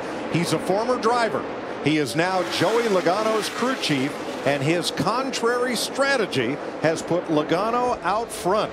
Yeah, what I've been seeing over the last several laps is Joey Logano's better in Jimmie Johnson better in 3 and 4. Joey Logano is better up off of turn 2. That's where he's able to gap the 48 just a little bit. But the last couple laps, I believe the crossover in those tires, old tires versus new tires, is starting to favor the 48. What do you think, Vince? Well, and as you guys talked about, Todd Gordon made the call, and it's definitely a team effort with the spotter, Tab Boyd, up top telling Logano constantly where Jimmie Johnson might be running that gains a little, or where Joey happens to have a particular better corner. A moment ago, he said Johnson tried to hook the bottom, but it didn't gain him any ground. Certainly a team effort for the 22, trying to keep Joey Logano out front of the closing laps. You got to give, Joey a lot of credit. He started on the outside lane. He chose correctly there. He's doing a fantastic job holding Jimmie Johnson off, but you can see he's given enough room for Jimmie to get a little bit of a run off of turns 1 and 2. He's having a harder time holding that bottom. I just don't know if he's going to have enough to hold him off all the way to the end. Jeff, sorry, Mike, go ahead. It's the sum of all the parts. It's the pit crew, it's the driver, it's the crew chief. Here comes Jimmie Johnson. It's the spotter, and we got to change the lead right here. Johnson to the lead with 16 to go. How many wins does Jimmie Johnson have here in Texas? 6. Maybe one. How many championships does Jimmie Johnson have? 7. How many wins does Hendrick Motorsports have this year? 0. None yet. All those things are possibly going to change. This thing stays like this, but it is anything but over, folks. We've seen cautions come late in this race and change everything. Jimmie Johnson started this race in the rear. The grid was set by the cars who qualified, then point standings, and then drivers with backup cars or unapproved tire change, in Johnson's case, started from the very back. The last driver to win from the rear is Jimmie Johnson at Homestead. Joey Logano is not giving up second place to Kevin Harvick without a fight. Oh, he's putting up a fight, I can tell you that. Fights? Joey Logano? Did someone say a fight? No, I didn't say that. And Kyle Larson is within 1 second of the lead as well. Based on what I'm seeing with that 48 car, they're all fighting for second right now. That 48 is setting sail. Just you can see Logano drifted up the racetrack right there. He's just having a really hard time. I think the handling on that car is just starting to go away a little bit, especially now he's behind Jimmie Johnson. The arrow is affecting that car, and he's just having a tough time keeping it right on that white line that is so important to do. Just a few more laps on the tires, I think, is probably making the biggest difference. Well, and he hasn't had the best handling car all day, so it was a great gamble, and I mean, it's gotten him into this position. No matter what, it was brilliant. I agree. Casey Kane back in the race. They had some rear end issues, perhaps an axle. Hey, I want to tip my hat to Todd Gordon, Joey Logano, because they knew, I think your point, Jeff and DW, they didn't have a car that could win this race. If you just follow the leaders, that's what you do. So I applaud them for getting off strategy and maybe taking advantage of that caution. Well, now, it looked like the 42 got that 4 car up the hill, and he's going to maybe make a pass. What an aggressive move by Kyle Larson. Did you see how hard he sailed it into that corner to get to the rear bumper and try to loosen up Kevin Harvick? He loosened him up just enough to get by him. Yeah. This season, the best Chevrolet team has been Chip Ganassi Racing, and here is Larson in 3rd and Jamie McMurray 6th. Well, we got 12 laps to go, and this thing is far from over. That 42 got around Kevin Harvick, and now he's setting sails trying to catch the 22. 7th place. Now, I talked about searching around the racetrack. Brad Keselowski's been all over this racetrack trying to find ways by. He was just to the outside of the 78. Now he's searching the high line down here in 3 and 4. He's going to get there. That outside has really come alive the last little bit of this race. They've been able to make passes down there. And the back end of Truex's car has gone to sleep. It just won't hold the racetrack. You saw a big double bobble there in turns 3 and 4.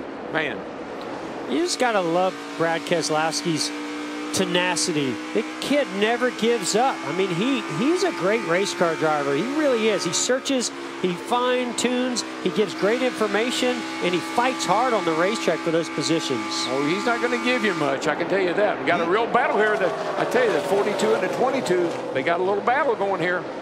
Well, it's Penske against Ganassi. The one just went after the 2 for 6th place. And here is Larson going after Logano for 2nd. Boy, you know, I know how bad the 42 wants to get by the 22 of Logano. Here's another battle further back. 6th place with McMurray and Keselowski. They keep, you know, Keselowski can get to the inside. He showed him the outside a couple laps ago. Now McMurray's using that against him. Yeah, that outside in 3 and 4 is really, really working now. The race is about over with, but it's working now.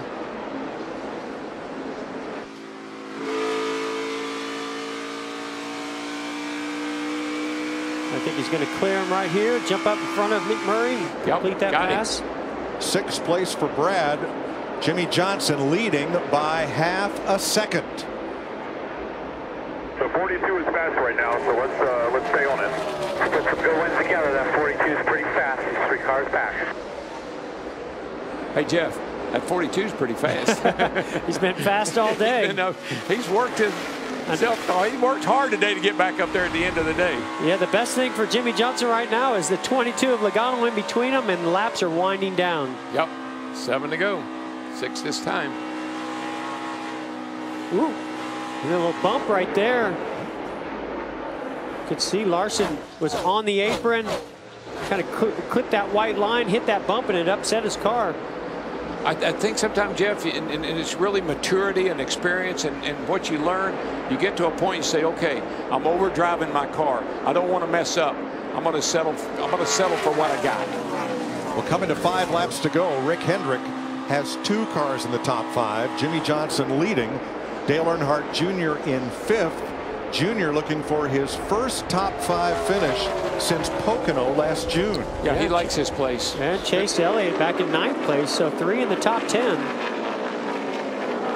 Not a bad day. There's the running order for Hendrick Motorsports. Casey Kane back on track after a rear axle problem. We're under 5 to go. And right now, I just love this turn. I mean, Jimmie Johnson's minding the gap. He's watching that mirror, keeping an eye on that 22. He knows that he's not as good as the 22's not as good as he is. If he can keep the 42 behind him, he's in good shape. Because his right side tires are 11 laps fresher than Joey Logano's right side tires.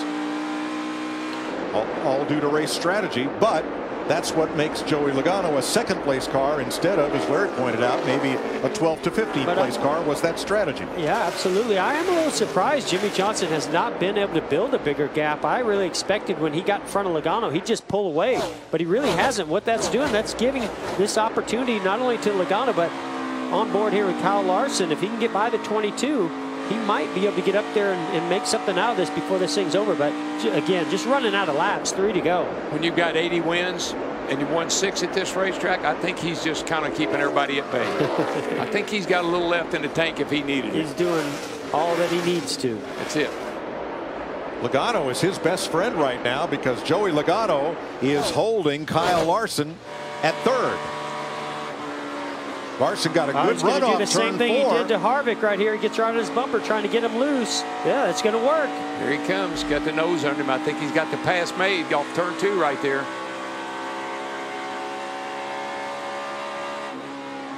The one thing Kyle Larson doesn't want to see right now is this. The white flag coming to 1 to go, sponsored by Credit One Bank.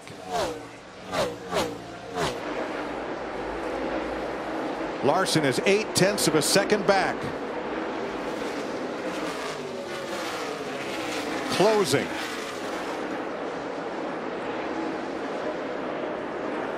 He was a 10th faster than Johnson that last lap, but he's going to run out of time. Jimmie Johnson last in victory lane at Homestead. Jimmie Johnson, Lowe's, Hendrick Motorsports, and Chevrolet win in Texas. They beat Kyle Larson by 0.4 of a second. That Larson was on a tear, man. Couple more laps, it could have been different. If he could have gotten around, Joey Logano, he could have gotten there. But Joey Logano was his savior for the 48. Thank you. That rough start to the season on Jimmie Johnson jacking us the 48 team. No, we won't be hearing about that for a while. He has won 25% of his starts here. That is phenomenal. And it's the 4th different track where Jimmie Johnson reaches 7 victories. Here's your 5-hour energy extra strength big move of the race. Jimmie Johnson with fresher right side tires going past Joey Logano for the final lead change. Well, we talked about turn 2 being the turn to master to make passes, and Jimmie Johnson makes it happen in turn 4. That's not the first time he did that today. I think that outside lane really came in strong at the end of the race there. Jimmie Johnson taking home the checkered flag is today's Sunoco fueling victory. Pretty good at that, too. Look at that thing go around. You still want him to shave that beard off there? Maybe not. Trim it, maybe.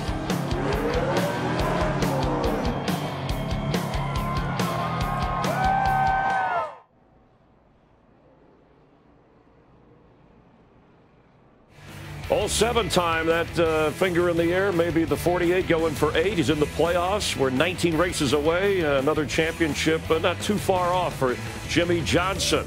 Kind of an intriguing race starting in the rear of the field, but in Texas, in the last 10, he's won 6. Meanwhile, in second place once again, Kyle Larson, 5th time he's finished in the top 2 in the last 6. And it's his best finish here at Texas Motor Speedway. 2nd again for you. You're some kind of record this year, Kyle. But what'd you think of the race? It seemed quite a bit different than we all expected. Yeah, I had a better car than most, so I think that made the race a lot of fun for me. I could really stay low off too and pass people, through traffic there, which was good. And wish I could have got by Joey a couple laps sooner. I think I might have had a shot at Jimmie. I was really, really good through 3 and 4 there at the end, and actually learned some things there to pass people off of 2. So heck of an effort though by our Credit One Bank Chevy team. I made a mistake at the end of that first stage and clipped too many boxes and had to go to the back. So I think maybe you never know, but maybe if I didn't do that, we could have controlled the race. Got to lead maybe and controlled the race because my car was working really good beginning part of the race. So disappointed myself for that. Just had a little brain fart, I guess, and clipped too many boxes. But all in all, good day. Another 2nd place for us. Extended our point lead a little bit, so solid effort. Well done. Let's go to victory lane with Vince Welch.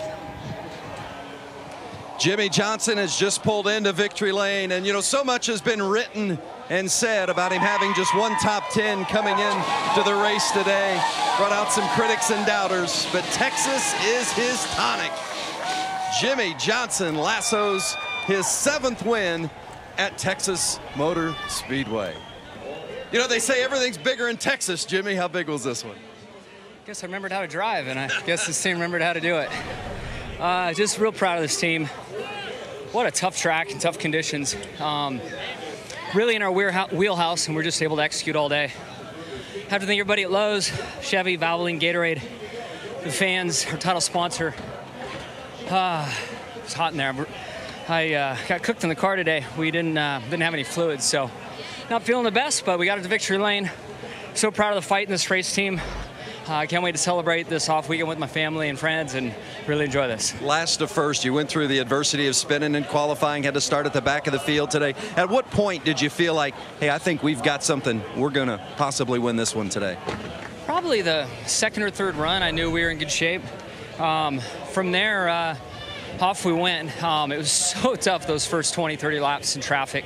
The air was very turbulent, the track wasn't very clean, and just the way it finished now, I think we could start a race and really put on a good show. So it'll just take a little time for this track to age. Nothing out of the ordinary, but just an awesome day for this Lowe's team. A big thank you to all the employees at Lowe's. If you're not busy this afternoon, head over to Lowe's, Springs here, pick up some stuff for your house, and I'm going to celebrate. You put on a heck of a show today. Congratulations. Chris? Talking about motivation, you heard his opening remark. Of course, he remembered how to drive, and always plugging his sponsor. He knows his role well. 16th straight season with a win. Longest current streak in the sport for Jimmie Johnson, the king of the 1.5 mile track, and we'll have more live from Texas in just a moment. It's warm and windy in Texas.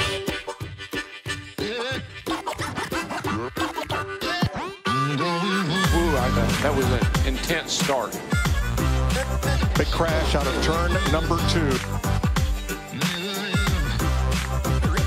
They have got these things figured out. Jimmie Johnson and Chevrolet win in Texas. This copyrighted telecast may not be reproduced, retransmitted, or used in any form without the authorized written consent of NASCAR Broadcasting. NASCAR would like to thank all of our fans for your support, and we hope you enjoy today's broadcast.